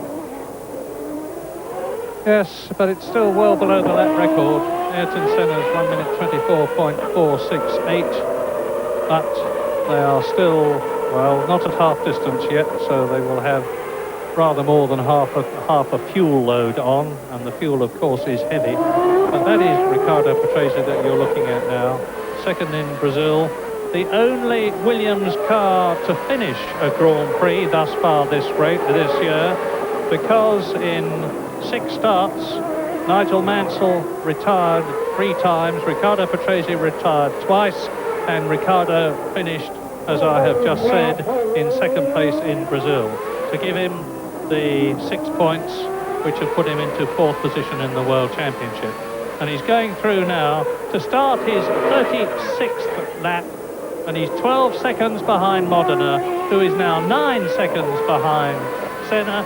We're climbing the hill with the harbour on the right behind the barrier, round the Hotel de Paris, now into Casino Square, now dropping down the hill, Metropole on the left, Mirabeau on the right, on towards the tunnel again. And we've just had a message here that Mansell has got a problem, as we surmised. One really has to feel very sorry for Nigel Mansell, having all the bad luck. His engine is apparently cutting out intermittently, and that will, of course, mean that he just cannot race competitively with the front runners, and problems like that, if they're going to move in any direction, tend to get worse as the race goes on. Yes, there's the sole McLaren. That is, of course, Ayrton Senna, because whilst Gerhard Berger seems to have all the bad luck, Senna, as a combination of ability and experience, has a lot of good luck. And this traffic has brought Modena much, much closer to Ayrton Senna. There's a real gaggle of traffic.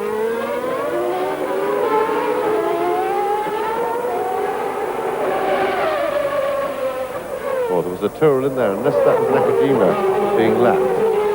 Modena 8 seconds behind. Yes, it was indeed Nakajima. Modena is closing, but of course he will then be faced with all that traffic to fight his way through as well. And Senna's done a pretty good job. He's lost very little time getting through that group. And it's 29-year-old Luigi Martini from Levezzola who was temporarily holding up Senna again. I have to say that it's most unlike Martini to be driving the way he is driving today. And Senna's lead is now down to 8 seconds as a result of the traffic.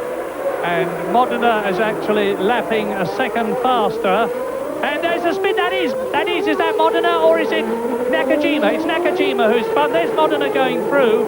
So Nakajima has spun the Tyrrell. He's being pushed. He's therefore out of the race. Nakajima in the Tyrrell Honda, out of the Monaco Grand Prix, having spun it, and he will be disgusted. Here's a replay. Senna goes through, and Nakajima gets it all crossed up, trying to get through on the inside and take Martini, as over the curb goes Emanuele Pirro in the Dallara Judd V10. Ayrton Senna is now on his 38th lap. We're waiting for Modena to go through. I'll tell you how it's affected the Brazilians' lead, and I bet it's beneficial. It is, but not by all that much. 8.5 seconds now.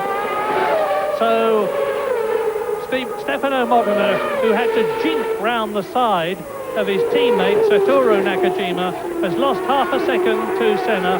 This is lap 38.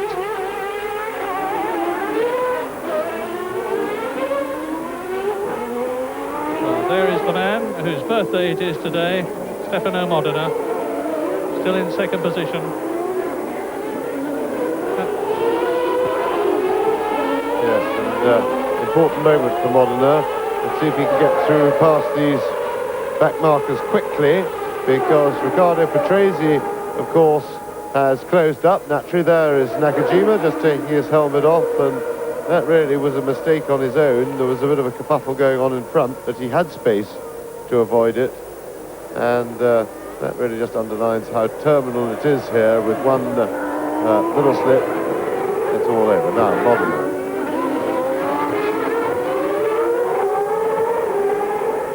I suspect he's going to have to force his way past. Emanuele Pirro is his first one he'll have to attack.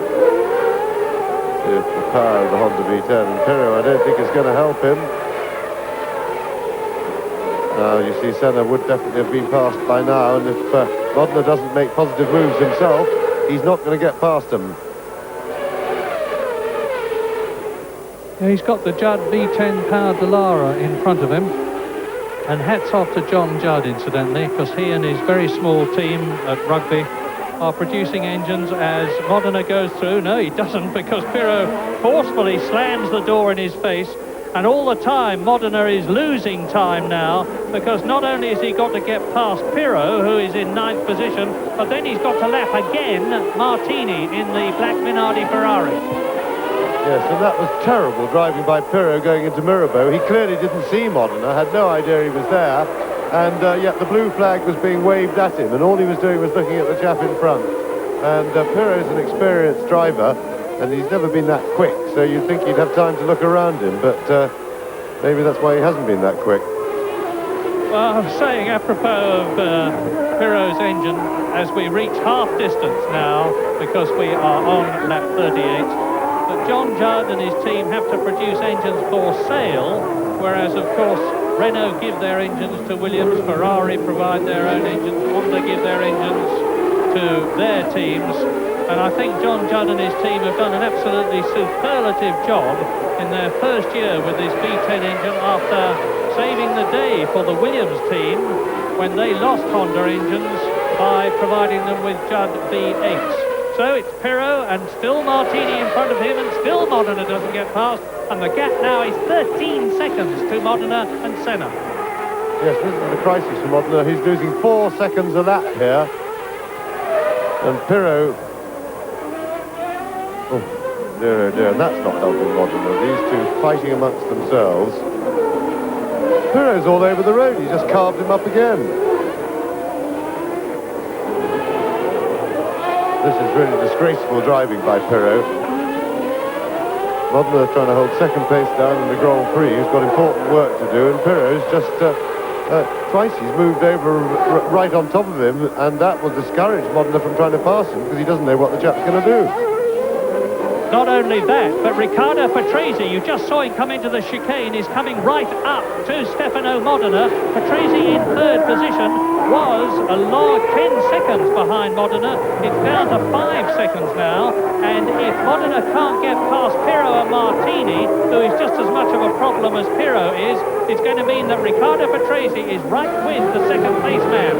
There is the second place man in the white and black Tyrrell Honda, with the marshal doing a good job with the flag. He's letting Martini and Pirro know that Modena is behind him, but they either can't see the flag or can't be bothered. And you can see now Riccardo Patrese, look for him, there he is in the Williams. This is the battle now that's developing between the Tyrrell Honda of Modena in 2nd place and the Williams Renault of Riccardo Patrese 3rd, catching Modena. Yes, we've just passed half distance in the race. Well, there's one car out of the way, and Modena very skillfully and sensibly uses Pirro to nip through, but he still hasn't got rid of Pirro. And this really is disgraceful driving by Emanuele Pirro. He could have let Modena go and then got on with his battle with Martini. He had no business to be holding him up.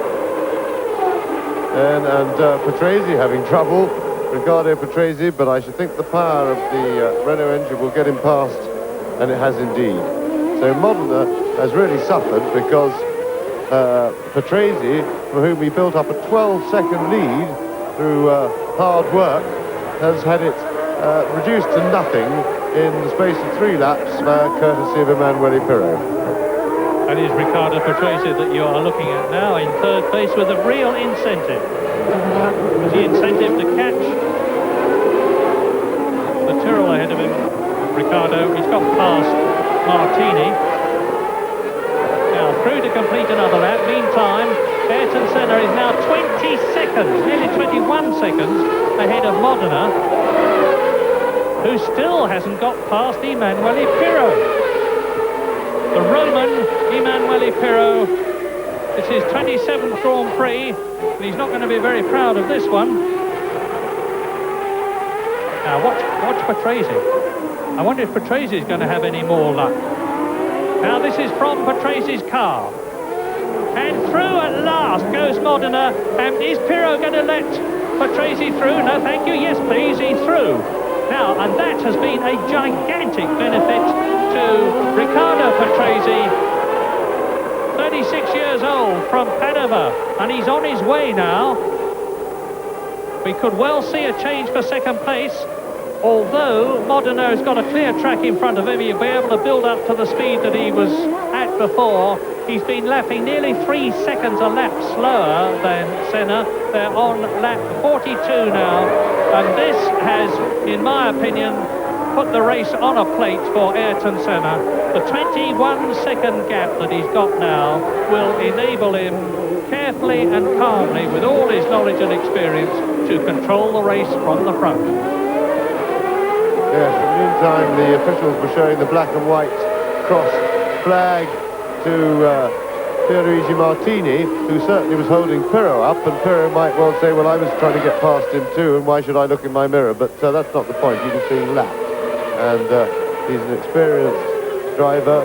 He would certainly say he's intelligent, and if he's intelligent, why can't he discharge his responsibilities to the other drivers? And really that has hurt Modena's race a lot, but it's helped Riccardo Patrese immensely, and what it has done is given us a battle. Now this is, so we now look at a battle for second place, courtesy of Emanuele Pirro, because he helped Patrese through, having solemnly held Modena up for a further 2 laps after they both got past Martini.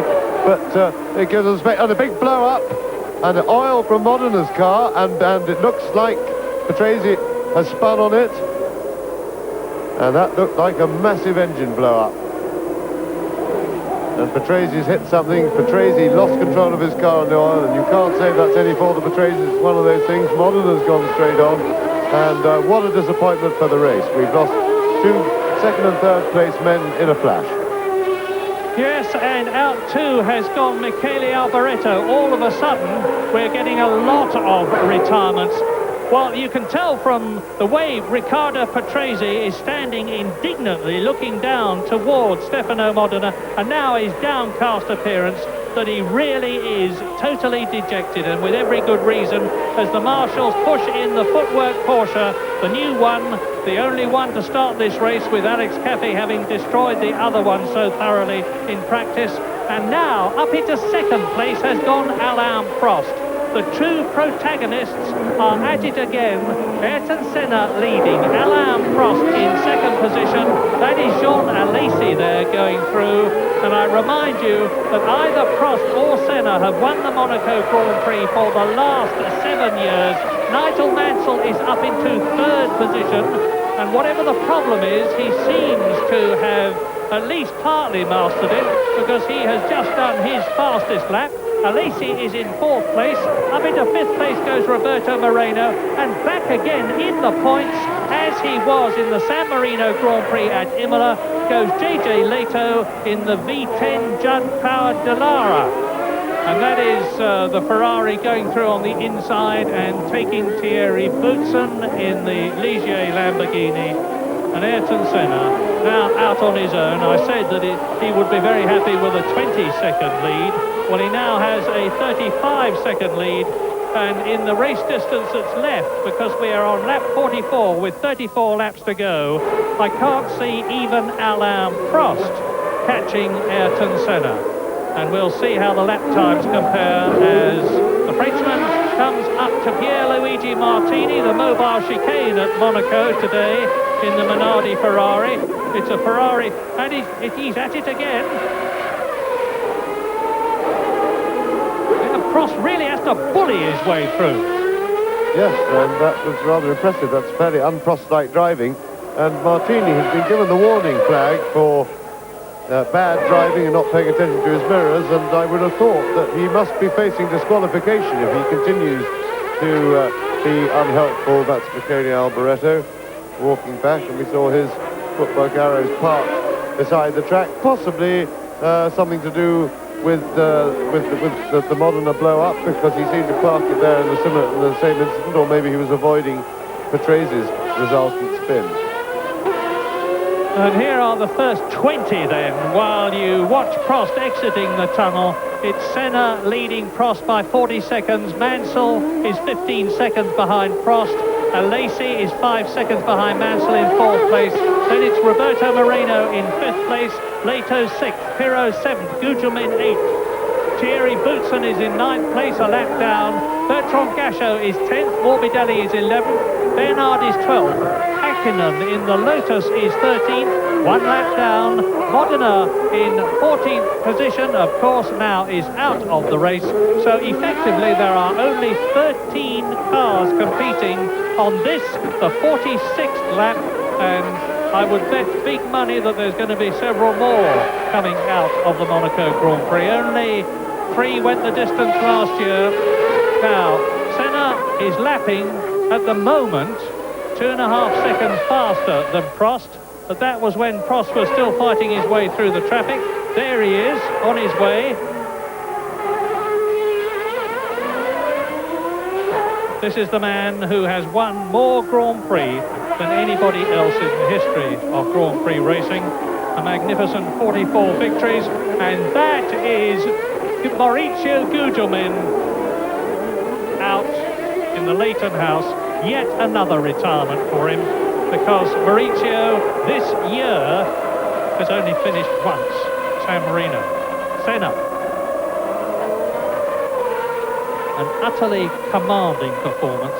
And if Senna wins this one, another 10 points, 40 points out of the 40 that were possible, it is going to make him virtually impossible to catch in the World Championship, let alone beat.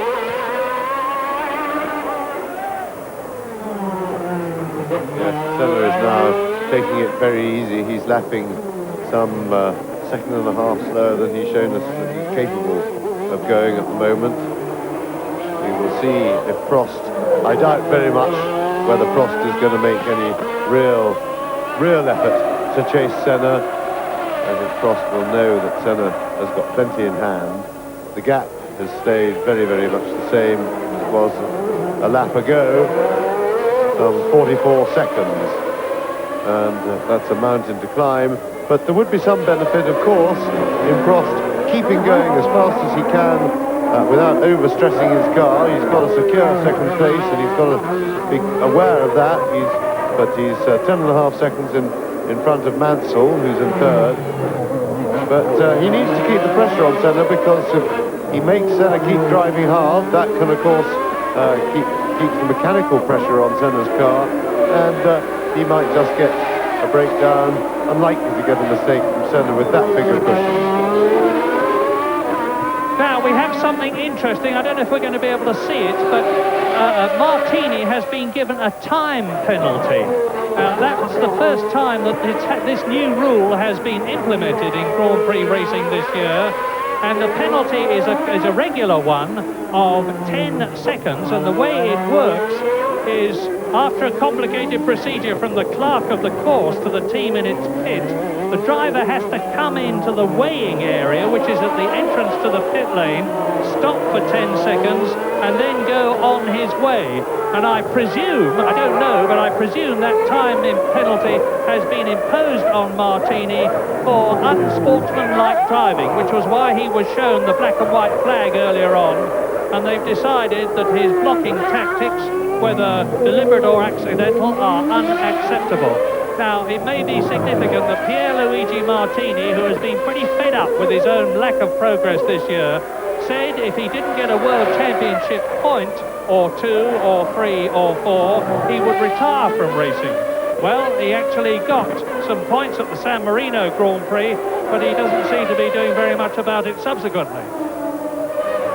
Yes, we didn't see it, but Mark Blundell, unfortunately, is out of the race. He apparently hit the barrier at the chicane, one would suspect that may well have been on the oil from the Modena blow-up, which happened on the exit of the tunnel, and the oil would have been spread down to the chicane by following cars.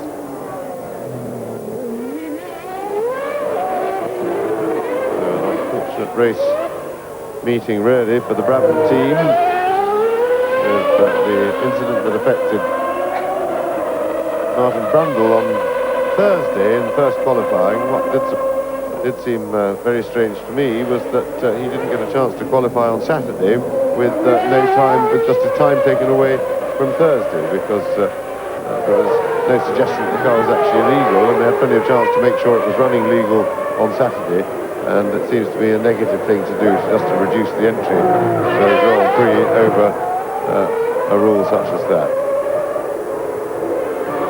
12 out, 14 left in the race. And Nigel Mansell has just done the fastest lap of the race, 1 minute 25.035, to bring him within 8 seconds of Alain Prost. We might even have a race on our hands for second place. Yes, and I would think that Mansell's misfire maybe has gone away, because he's been lapping consistently quickly over the last 3 or 4 laps, and he's definitely closing on Prost. And that can happen. The telemetry on the engine can change. And certainly whatever it is, because not only with an intermittent misfire, it doesn't seem to be doing it intermittently either, because, as I say, he has been consistently quick just for the last few laps in this race. Nigel Mansell, who I always refer to as the man from the Isle of Man, having left Hall Green in Birmingham, but he's soon to be the man from Florida, because he's leaving the Isle of Man and moving to an allegedly extremely palatial home near his great golfing friend, Greg Norman. And Mansell now, let's see how he is going. He was 8 seconds behind Alain Prost as he started the previous lap. Prost is now 45 seconds behind Senna, and Mansell is 6.1 seconds behind. So, Mansell is catching Prost in his second at the rate of 2 seconds a lap. We are on lap 50, so that means to say that on lap 53, he should be with the man who is in second place. And we have news from around the pit lane that Riccardo Patrese has walked in. We're hoping to have a word with him later on, but the Italian is now ready to talk to Jonathan Palmer. Riccardo, that was absolutely appalling luck there. Tell us what happened. It happened at Modena. I was in the top Modena under the tunnel, and in the middle of the fast band he blew the engine completely, put down a lot of oil, and I couldn't do anything, because in the moment that he put down the oil, I was in 6 flat with a lot of oil. I just spun and crashed. Or was it the oil or the smoke that was the problem? It was an ocean of oil under the tunnel. Okay. Now, Riccardo Patrese is understating things considerably, because he would have been doing something like 160 miles an hour when he hit that oil, and would have been immediately totally out of control with no friction between his wheels and the road at all, straight off into the barrier. And it's a testimony to the strength of his Williams, designed by Patrick Head and his team, that he was able to walk back to the pits. And now Ayrton Senna, still 40-odd seconds. Actually, Prost is carving into Senna's lead at the rate of 1.3 seconds a lap. But when I tell you that Senna's lead is 43 seconds, you'll realise that Prost is very unlikely to catch him. And Prost, of course, is being stimulated. There is Alesi in 4th place by the fact that Mansell is catching him.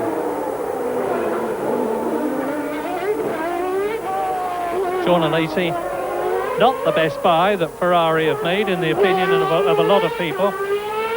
He's alleged to have cost Ferrari some £10 million this year, not only for the £4 million or so that he is paid, but the rest that will have gone to the Williams team and the Tyrrell team, for both of whom he signed contracts last year, as well as Ferrari. Broadly speaking, last year, if someone put a piece of paper in front of Jean Alesi, he signed it. And since most of them were contracts, it cost Ferrari a great deal of money to get him on their string. And of course he was second last year at Monaco, as he was at Phoenix. A brilliant street driver, we thought, but not so well here. He's only finished once this year, sixth at Brazil.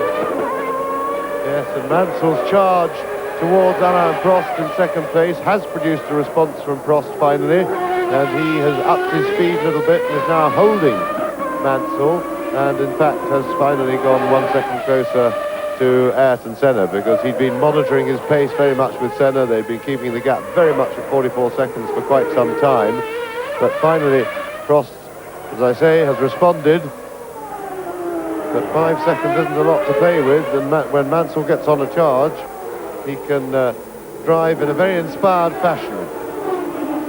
We're riding with Roberto Moreno in fifth position at the moment in the Benetton Ford. Roberto got his chance at the Japanese Grand Prix last year after Alessandro Nannini had his helicopter accident, and Moreno grasped it with both hands, brilliantly finished in second position, and you can see he's doing well now. He is in fifth place in the new John Barnard designed car, having finished seventh in Brazil this year. He's yet to score a point, but at the present moment, with fifth position, he's on his way to get 2 points. And the race order, with Senna leading on lap 53, is Prost second, 43 seconds behind Senna, and 5 seconds ahead of Nigel Mansell, who is 12 seconds ahead of Jean Alesi, fourth. Roberto Moreno, that you're looking at, is in fifth position. JJ Leto, 1 lap down, is still in the points, sixth. Emanuele Pirro, seventh. Boutsen, eighth.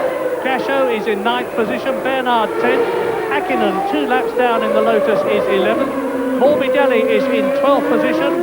Comas is 13th.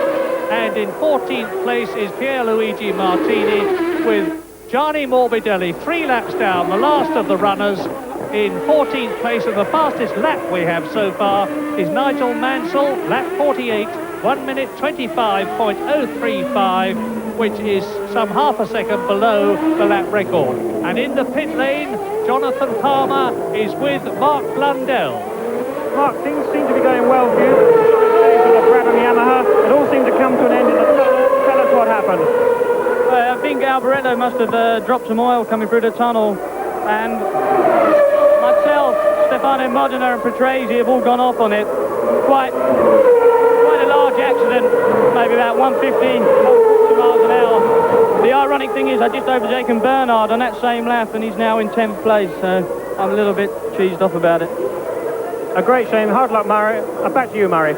Right, well, I don't know if Mark Blundell can hear me, but congratulations thus far on an excellent race. First time at Monaco, and it certainly wasn't his fault. If you hit a patch of oil, there's nothing you can do about it. Moreno there, still in fifth place. This is lap 54 of the Monaco Grand Prix, which Senna has in the bag, problems accepted. And he doesn't seem to be having any problems at the moment. He's not having a problem keeping ahead of Prost. The gap has come down another second, but it's still 41 seconds between him and the Ferrari. So the battle of the race now is Prost trying to fend off Nigel Mansell, who's getting on one of his charges, but Prost is responding well. Their speeds are going up and up and up as the fuel loads come down. And there is the gap, just over 5 seconds. Mansell's just set another new fastest lap of the race. Prost has set his own personal fastest lap of the race on the same lap in response. And the gap's been between 5 and 6 seconds for some 6 or 7 laps now. If anybody's going to create a new lap record here at Monaco, it's the man you're looking at, Nigel Mansell. 1 minute 24.85 is his fastest lap so far, the fastest lap of the race, which is 0.4 of a second outside Ayrton Senna's lap record of 1990. That was a speed of 88.1 miles an hour. Well, now in this slightly descending gap between Prost and Senna, It's down to 40 seconds now because Prost is continuing to lap a second faster than Senna, but they could carry on at this speed, or their relative speeds, for another 40 laps before Prost caught the Brazilian, and then the race has only got 23 laps to go. So either Senna's got to go a lot slower or Prost's got to go a lot faster if we're to have a race for the lead in the closing stages, and I can't see either of those things happening. Because Senna, as I have said many times in the past, will know from his pits-to-car radio, the reception of which is very good here at Monaco, and his pit signals from the board, just what the gap is between himself. Senna is the white dot, and you can see that he's nearly half a lap of Monaco ahead of Alain Prost, who is about 5 seconds or so ahead of Nigel Mansell, the yellow dot. They're climbing up towards Massenet, the left-hander now. No, Mansell is really charging. It is 3.8 seconds now between Mansell and Prost in second place, and Mansell is lapping a second faster than Prost. Fourth position, Alesi. Fifth, Moreno. Sixth, Leto. Yes, well, he was a second faster on that lap, but not consistently. But he is going quicker than Prost. Prost was probably held up on that lap because that was about a second slower than Prost has been lapping. However, Mansell is catching him and is capable of lapping a bit quicker. However, but when he gets there, he's going to have a big problem getting round Prost. Prost will know exactly what to do, and that's to make no mistakes, keep it nice and steady through the corners, and leave the onus on Mansell to try and find a way round. And quite frankly, if the driver in front is doing, as I said, keeping it nice and straight into the corners and then powering it, getting the power on early, then it really is extremely difficult for a driver even of Mansell's skills to do anything about it. So Prost certainly has the whip hand, although Mansell will undoubtedly catch him pretty soon. Yeah, the big job is to try and then find a way past him. And that's Ayrton Senna catching and soon lapping Roberto Moreno, his countryman, who is in fifth position. Senna absolutely scything his way through the field. Down to the new chicane. Left, right. And I should think Senna will pass Roberto Moreno when they have come out of the Rascasse to start another lap. And that will be lap 58 that they will be starting. Senna leading Prost by 40 seconds. Prost 3 seconds ahead of Mansell, who is third. Mansell 19 seconds ahead of Alesi, who is in fourth position. You're looking at the fifth man, Roberto Moreno, about to be lapped by the leader, with the marshal showing him the blue flag to indicate that there's someone behind him who's wanting to go by. And I think Roberto will be seeing Senna's car big in his mirrors now, so there'll be no doubt in his mind about who is there and what is about to happen to him. JJ Leto still in an excellent sixth position, and he is one of the youngest drivers in the race, only 25 years old.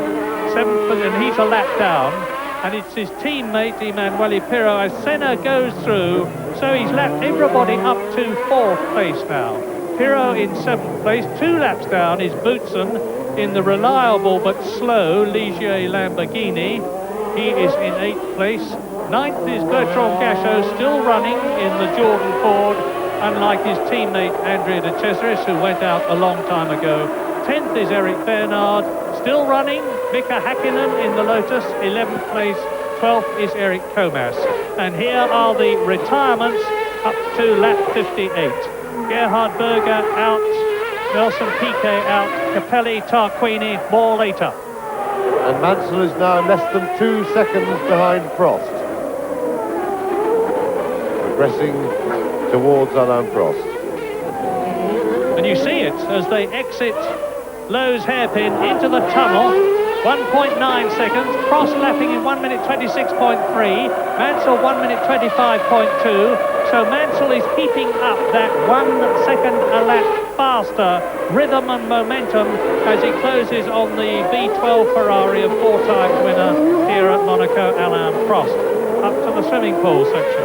That daunting left, right, left again, and Mansell is going to be with Prost almost at the end of this lap. Senna really isn't slowing up. 1 minute 25.7 is 9/10 of a second slower than the fastest lap of the race, Nigel Mansell's. But what Senna will not want to do, of course, and be determined not to do, is to lose his concentration. He did that here at Monaco in 1988, and for his pains, he drove straight into the barrier at the entrance to the tunnel. Otherwise, he would have been on target now for 5 wins in a row. And incidentally, people who think that Senna has created an all-time record in terms of successive wins are wrong, because the great Alberto Ascari for Ferrari actually won in the 1950s 9 Grand Prix in succession. Over 2 seasons, admittedly, but they were successive races. And Ascari, one of the great drivers, still stays a long way ahead of Senna in that sense. And Prost is not very much ahead of Nigel Mansell, who's getting closer and closer on this, the 59th lap, with Senna well away on his 60th lap. In 4th position, it's still Alesi in the Ferrari. Both the Ferraris in the top 4, so they may not be quick enough, but thus far they have at least been reliable, which is more than you can say for them in the earlier races this year. And behind Alesi, it's Moreno, a lap down in 5th position still. Leto still 6th. And now Mansell starts his challenge, continues his challenge rather, as he goes round Saint-Devote, climbs the hill to Massenet, with the statue to Monsieur Massenet overlooking it, round the Hotel de Paris, with the residents looking down, having the noise of their peaceful rooms very much disturbed by these racing engines, but hopefully enjoying it, into the Mirabeau, down to Lowe's hairpin, 2nd gear, stab of flame from the back of Prost V12 Ferrari. And Mansell, who, I remind you, has yet to finish a Grand Prix this year, is now in 3rd place, bidding for 2nd to improve his chance of points from 4 to 6. 10 points for the winner, Ayrton Senna at the moment.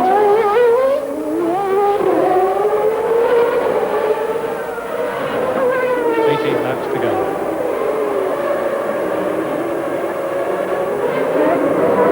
Get your line half an inch wrong at the swimming pool, you're in real trouble, as Alex Cathy discovered yesterday when his rear wheel locked up in the Cookmark Porsche. Now, remember what James said, Mansell can catch Prost, but the Frenchman is going to make it very, very difficult indeed to get past him. How will he do that, James? With great difficulty. There is no obvious passing place. The one natural chance he has is after the Casino Square, which we're just entering now, down the little short straight down to the Mirabeau, but he has to be absolutely perfectly put position, and if Prost doesn't want him to pass, he can easily block him into the corner. The Williams Renault certainly looked very impressive around the slow hairpins earlier in the race, but that, again, is not going to be any real help when it comes to overtaking. Basically, what he's got to do is stick really close to Prost and try and force him into a mistake. Try and rattle him and jump around behind in his mirrors to make him start watching his mirrors rather than where he's going, and hope you can force him into an error. But Prost is probably the worst person in the business to choose to do that, because with all his experience, his unflappability, that is not going to be it. So and I would think also that Nigel, if he's going to get past him without any help from Prost, i.e. by a mistake or a problem from his Ferrari, then Nigel would have to be brave to do that and take a risk. With the season he's had thus far, I think Nigel would be well happy to settle for 3rd place rather than risk everything just to get one more place to come 2nd. But that's easier said than done. When you're in the car, the excitement and everything, it's not quite so easy to be dispassionate about it, and Nigel is not a dispassionate person. So watch for some fireworks, because I'm quite sure he's not going to let this 2nd place tantalize him for too long. He is bound to have a go for it. He's getting into position, he's close to Prost now, and this undoubtedly is the battle of the race. Prost has responded. He's going quicker than he had been earlier in the race. And I'm just watching Mansell's car to see if we can see any hint of engine problem in terms of where he suddenly loses a bit of ground visibly to Prost, but I would think that whatever bug was in his engine has now been removed from it, goodness knows how, because for him to have performed like this for the last few laps, I would have said his engine was running properly. Still the fastest lap of the race, Nigel Mansell, lap 53, 1 minute 24.85. But what a problem he's got in front of him, because Alain Prost has finished in the top 5 of the World Championship every year since 1981. 5th in 81, 4th in 82, 2nd in 83, 1st in 85 and 86, 4th in 87, 2nd in 88, 1st in 89, 2nd last year, and he's going to go back to 2nd place in the World Championship this year to Ayrton Senna, if he finishes where he is now, because Prost currently has 9 points in the World Championship and would add 6 to make it 15. It would take him ahead of Gerhard Berger, who had 10 points when this race began, but of course is now out of it a long time ago. But Ayrton Senna would be 25 points ahead of Alain Prost if he wins. And Nigel Mansell, as you can see, James has said that Mansell is very much a fighter, and how he's fighting now. He sees a chance of 2nd place. This is lap 63. Could be lining up for a go at the chicane, but that requires some bravery. He is, and Mansell's going down the inside of the chicane, locked his brakes a bit. Bravery it required, bravery it got, and great skill too. Tremendous manoeuvre by Mansell. That really does require a lot of guts and a lot of accuracy, and Mansell makes it into 2nd place. The road is very narrow here. We don't have a good angle to see it. Now his front wheel was locked, but he just managed to slow it down enough, and that was, as one would expect for that, a very, very marginal thing, but he made it, and tremendous stuff by Nigel Mansell. A truly great passing manoeuvre, because remember that there is oil in that area from Stefano Modina's broken Honda V10, which took Riccardo Patrese off, and that passing manoeuvre of Nigel Mansell's there was akin to the one in 1987 at Silverstone, when he took the winning place from Nelson Piquet, his then teammate, and went through to win the British Grand Prix. Well, Nigel Mansell, now let's have a look at lap times. Mansell is lapping slower than Senna, but you can see that now he's got past Alain Prost, he's pulling away. Well, Mansell's clearly the quickest man on the circuit, and certainly charging, and in fact, what interests me really more than Mansell's manoeuvre then was the fact that Prost made no attempt to defend 2nd place. He didn't try and, because all he had to do was take the middle of the road then, and Mansell could not have done that. And that to me smacks of a man whose motivation is not what it was, and is not really there. And I think Prost has had a pretty depressing season so far, and that failure to defend 2nd place to me was the air of a man depressed. I suspect he's got a problem, because he's dropped so far back in this one lap, and he seemed to me to be going very much slower than he had on previous laps. But I believe that Alain Prost has got a problem. We'll soon know, because Alesi is closing up on him in 4th position. There is Prost in the background, and Mansell now is lapping 1.6 seconds, or was this last lap, faster than Senna, up to the inevitable Martini being lapped yet again. But Martini moves through. He's now 4 laps behind, and he has had, remember, a 10-second penalty, the first time in Grand Prix history that such a penalty has been imposed. And look how far Nigel Mansell has pulled away now from Alain Prost, and he's starting to close on Mika Häkkinen in the Lotus. Judd in 11th position, 2 laps down. But now let's make a note of this. Nigel Mansell on the 64th lap was 41 seconds behind this man, Ayrton Senna, who is climbing up towards the Hotel de Paris on his 66th lap in this 78-lap race. So he's still got a tremendous cushion, but how much of a cushion is it? I'll tell you in a moment when Nigel Mansell goes through to start his lap after Ayrton Senna, and he has still not done so. Now, where is Mansell? Mansell is going through now. And it's 39 seconds, 39.3, and he's lapped 1.7 seconds faster than Ayrton Senna. But let's not get too wildly excited about it, because even if Senna is caught at the rate that Mansell is catching him now, it would still take the Englishman, according to my mental arithmetic, something like 25 laps to catch him, and there are only 12 laps left in the race. But at the moment, you are watching race leader Ayrton Senna on his way to his 4th Monaco Grand Prix win in 5 years, and that would be his 4th win of 1991, firmly to rivet his hold at the moment on the World Championship of 1991, having won it in 1990. He's on lap 67. He's just gone round in 1 minute 27.3 seconds. And Nigel Mansell, if he's on target and maintaining his consistency, should have brought the lead down to about 38 seconds when he goes through. And the Brazilian flags are already appearing, furled admittedly, in the crowd, ready to wave them at Senna when, hopefully, from their point of view, he goes through, having won at Monaco. And in 3rd position, it's Prost, and he's now 6 seconds behind Mansell, and 16 seconds ahead of Alesi, that we're looking at now in 4th position. Moreno is a lap adrift in 5th place.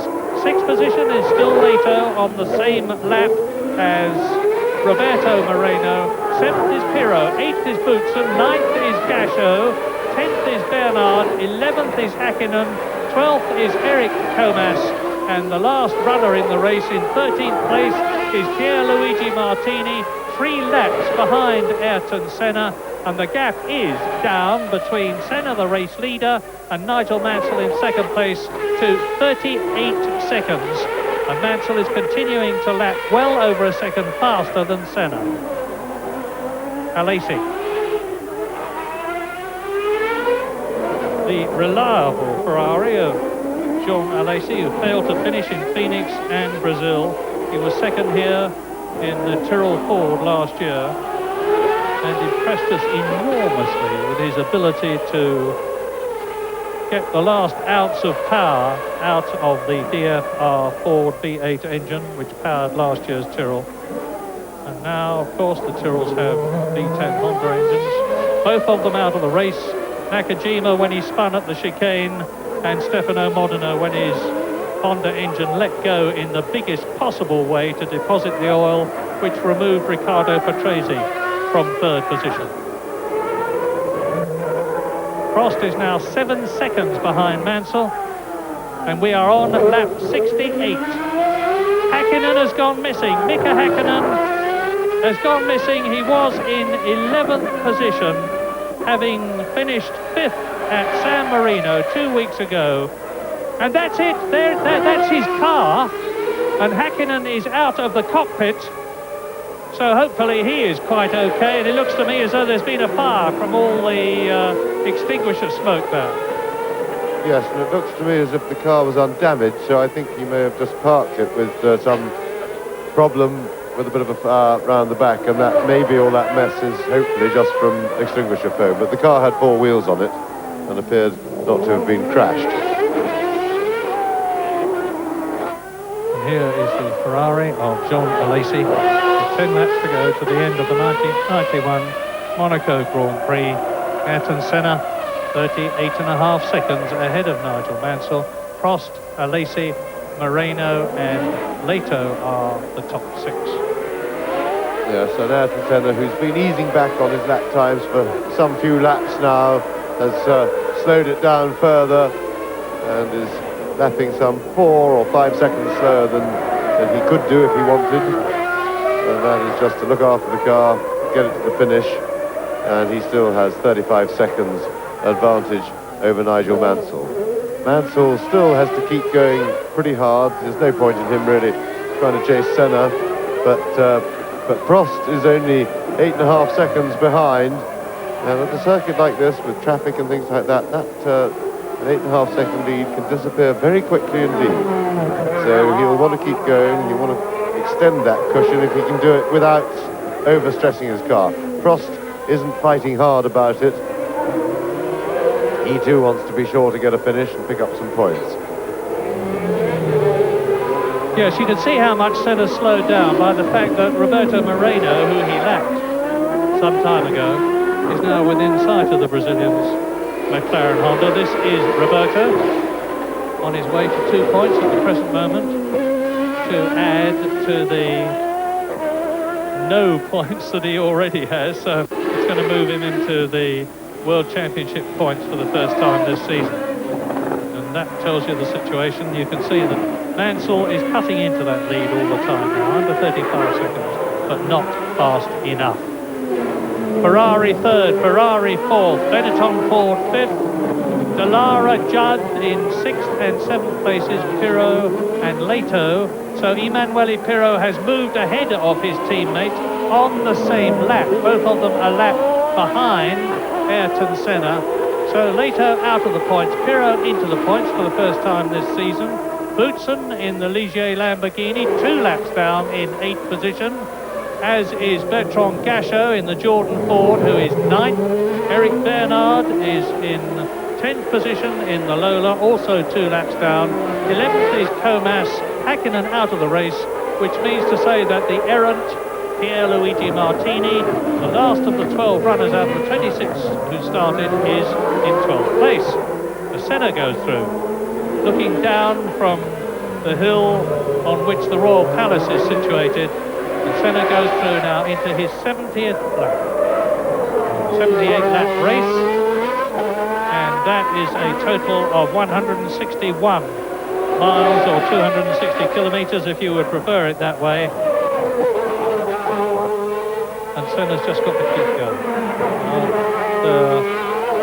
There was recently a submission from all sorts of experts about who were the truly great racing drivers of all time. Some of them included Ayrton Senna, and some of them did not. But there is little doubt that those who did not had better revise their opinions now, because the Brazilian is utterly dominant in Grand Prix racing now, backed by, as he is, by the excellence of the McLaren team. In order to win, you've not only got to be an extremely good, not to say the best driver, but you've also got to have the best car backed by the best team, and that's what Senna has. Yes, and the reason JJ Leto is slowing down so much is he's clearly got a mechanical problem, because his lap time is more than 15 seconds slower than he was doing just recently, and that is why his teammate Emanuele Pirro has got past him, but Leto is going to lose more places before the end, and that's if he can keep the car going at all, because he's obviously got a serious mechanical problem.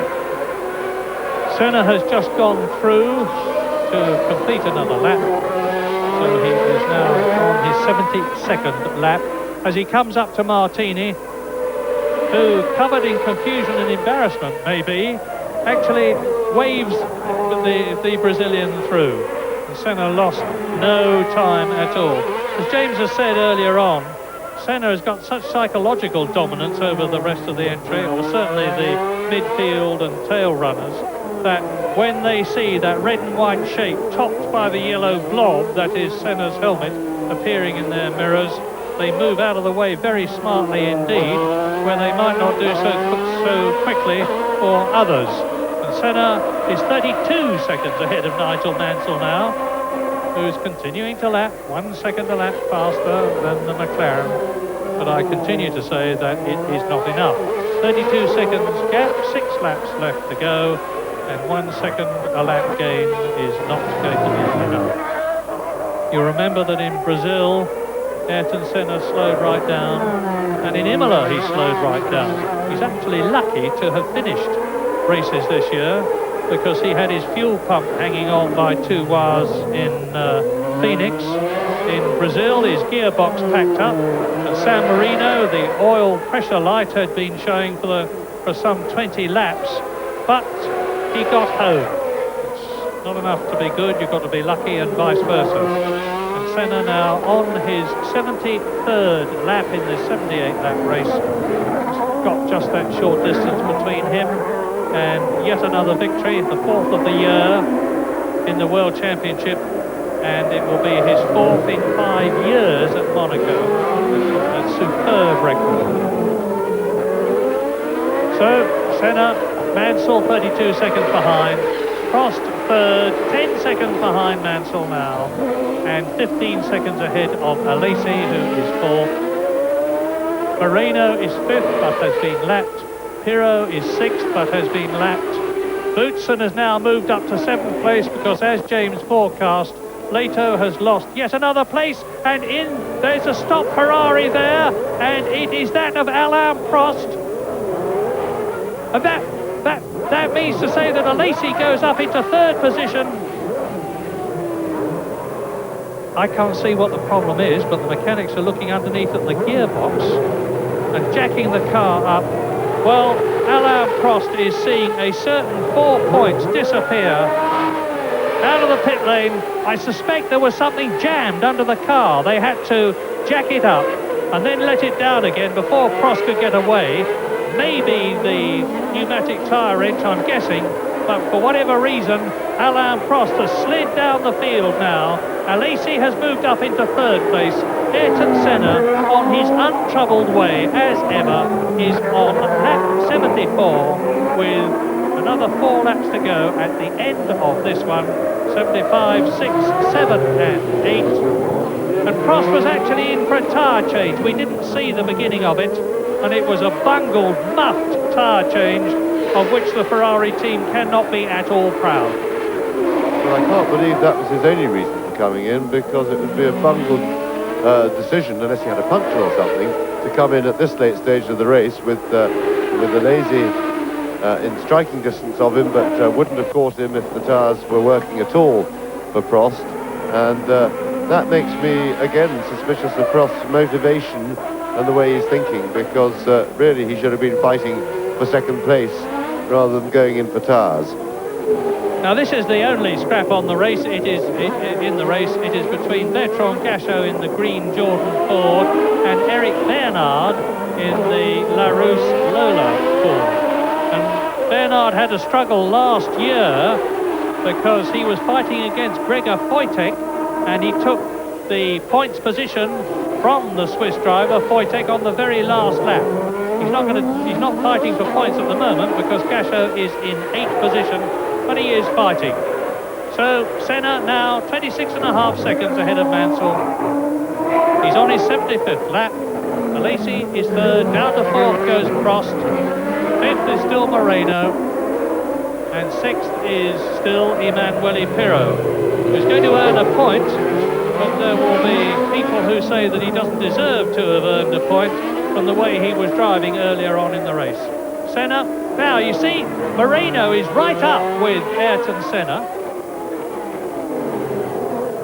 I mean, this happened before in the previous 3 races this year, and we discovered subsequently that it was because Senna had a problem. Now, I don't know whether he's got a problem or not now, but you know, he lets Moreno through. Now the gap is down to 21 seconds.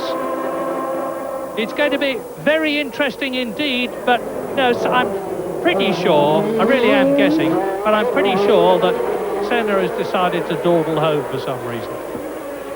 Well, he's got the space in which to do it, and certainly his lap times don't at the moment suggest that he's got a serious problem, unlike Brazil, where he had the car stuck in 5th or 6th gear, I think, and couldn't really cope.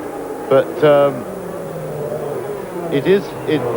the gearbox has been a bugbear for the McLaren team, and it was last year. Senna finished a lot of races with less than a full complement of gears, and that could be a problem around here, but I don't think he's got one at the moment. He's still lapping quite quickly enough to hold on. Mansell's got much too much to do to catch him now. So Senna's just pacing himself in to the flag. He doesn't want to take any risks with traffic. He doesn't want to take any risks mechanically for the car. No reason to do that. He's done his work. There you are. now nearly 17 seconds still over Mansell with only 3 laps to go. He's on lap 76, so he's got this, lap 77, lap 78. 17 seconds lead over Nigel Mansell, who's actually gone round the last lap 5 seconds faster than Senna. So if James and I are right and Senna is coolly pacing himself to victory, it underlines his coolness, and that I think was JJ Leto in the background going out of the race, which certainly makes sense. Senna coming through to complete his 76th lap and start his penultimate lap, closing again on Moreno. And out of the race, Berger, Piquet, Capelli, Tarquini, De Cesaris, Suzuki, Nakajima, Modena, Patrese, Alboreto, Gugelmin, Blundell, Morbidelli, Häkkinen, and now Leto. There are 11 drivers left in the 1991 Monaco Grand Prix, and one of them is Ayrton Senna, who is now on his 77th and last but one lap, on his way to his 4th victory of the year and his 4th victory at Monaco in 5 years. Now, where is Mansell? 16 seconds behind, and it was 17 and a bit seconds on the previous lap. So Senna has definitely speeded up. 1 minute 27.6 compared with Mansell 1:27.2.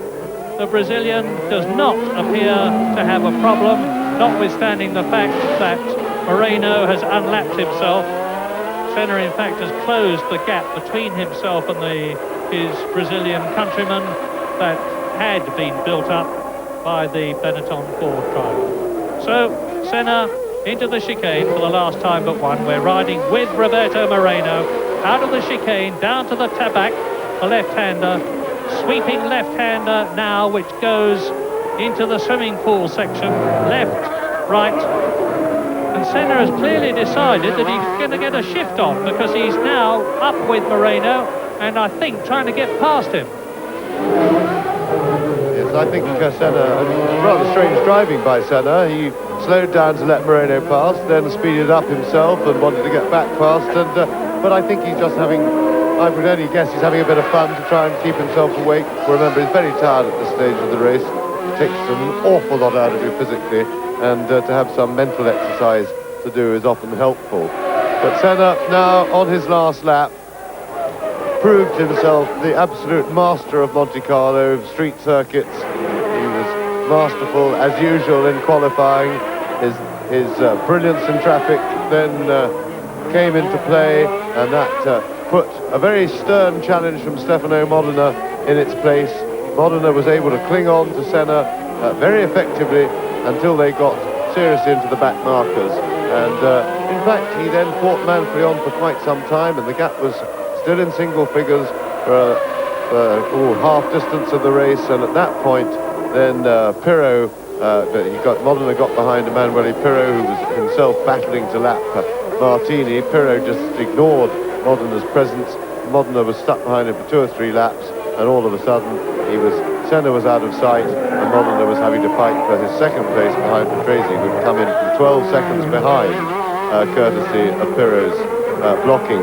In fact, it became academic, and Senna went on his untroubled way to his 4th Grand Prix victory of the season. 4 out of 4, fantastic performance.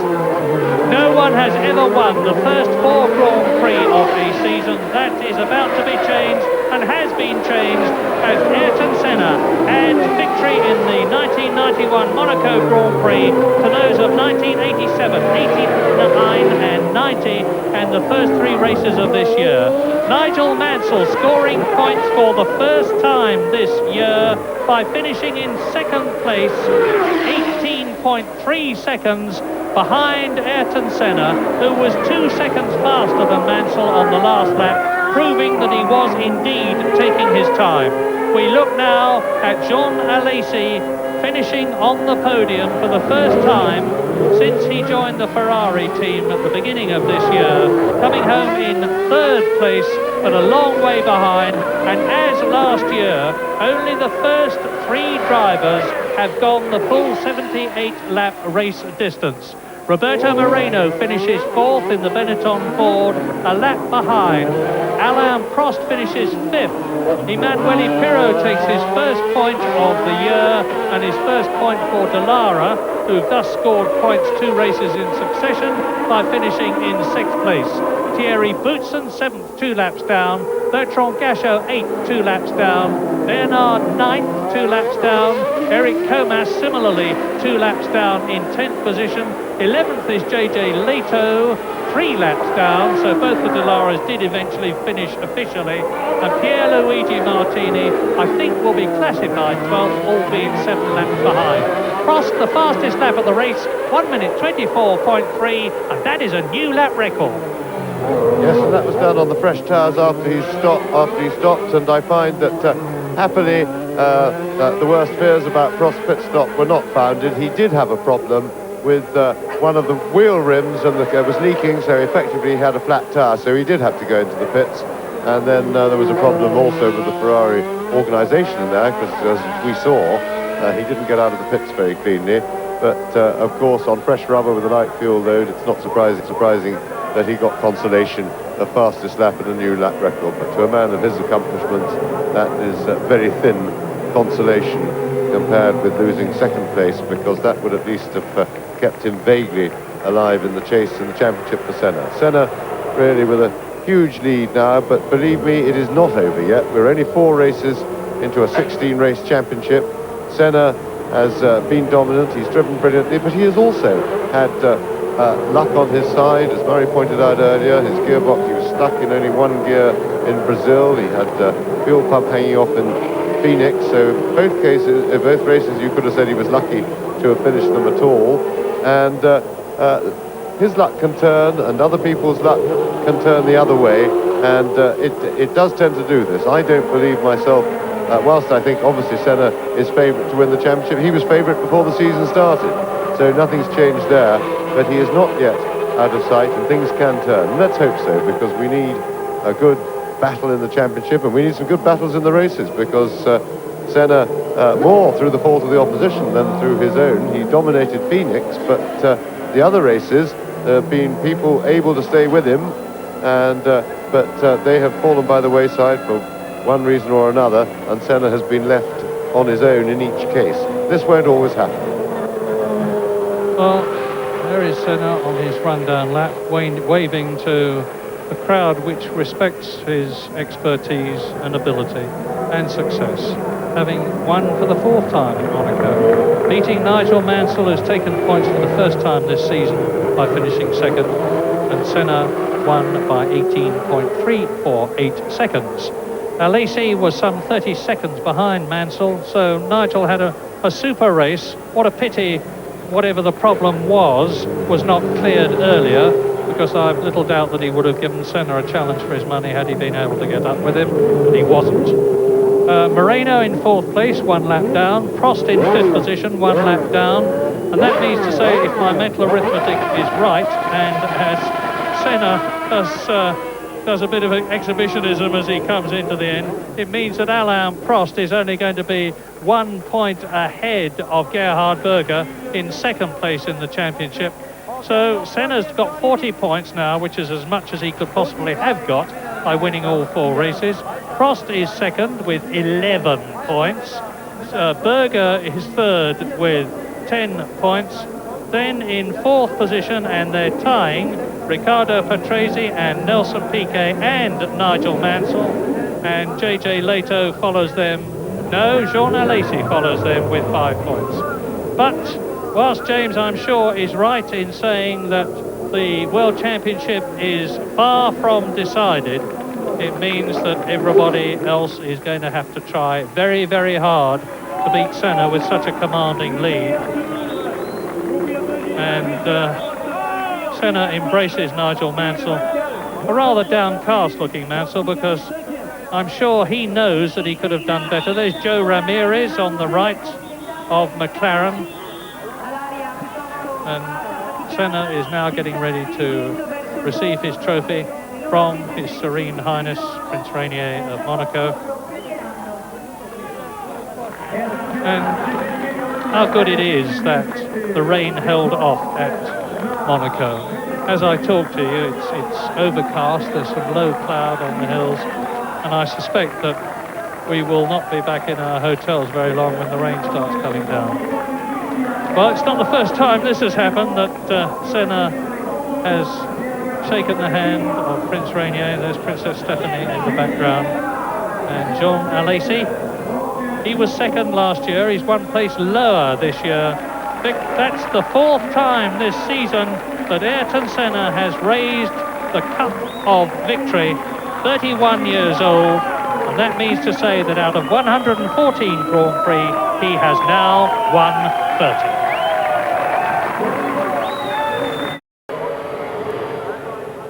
I'm very satisfied with the result, of course. It's a great victory, and I will say nothing. I had some problems, but I will say nothing, because what it matters is what we achieve in the end is the result, and is the victory that counts. Another 10 points for the championship. But for sure, to race here in Monte Carlo, almost 2 hours race, it's very hard physically, because it's bumpy and it hurts a lot, your shoulders, your neck, and so on. And if you have also to change gears, it really hurts. But I won, and I'm happy, and that's it. I had a number of problems. One was slow change with the gearbox, but I'm very happy because it got me through to the end of the race. Twice the engine cut and stopped on the circuit, and I had to restart it by using the clutch. But then I was catching Alan, which surprised me a little bit with all the problems, and then I don't know who blew up, but there's a lot of oil and everyone was keeping to the right, and I think Alan made a little bit of a mistake going into the tunnel, which enabled me to come alongside coming out, and by the grace of the good Lord, I managed to stop in time for the chicane. It was quite exciting, but it was reasonably safe. So, yet another brilliant victory for Ayrton Senna, his 30th, but what a superb fighting drive to second place by Nigel Mansell for his first points of 1991. Third position for the Ferrari of Jean Alesi, and Roberto Moreno scores his first points of the year. Alain Prost down to fifth, and a single point, his first of the year, for Emanuele Pirro.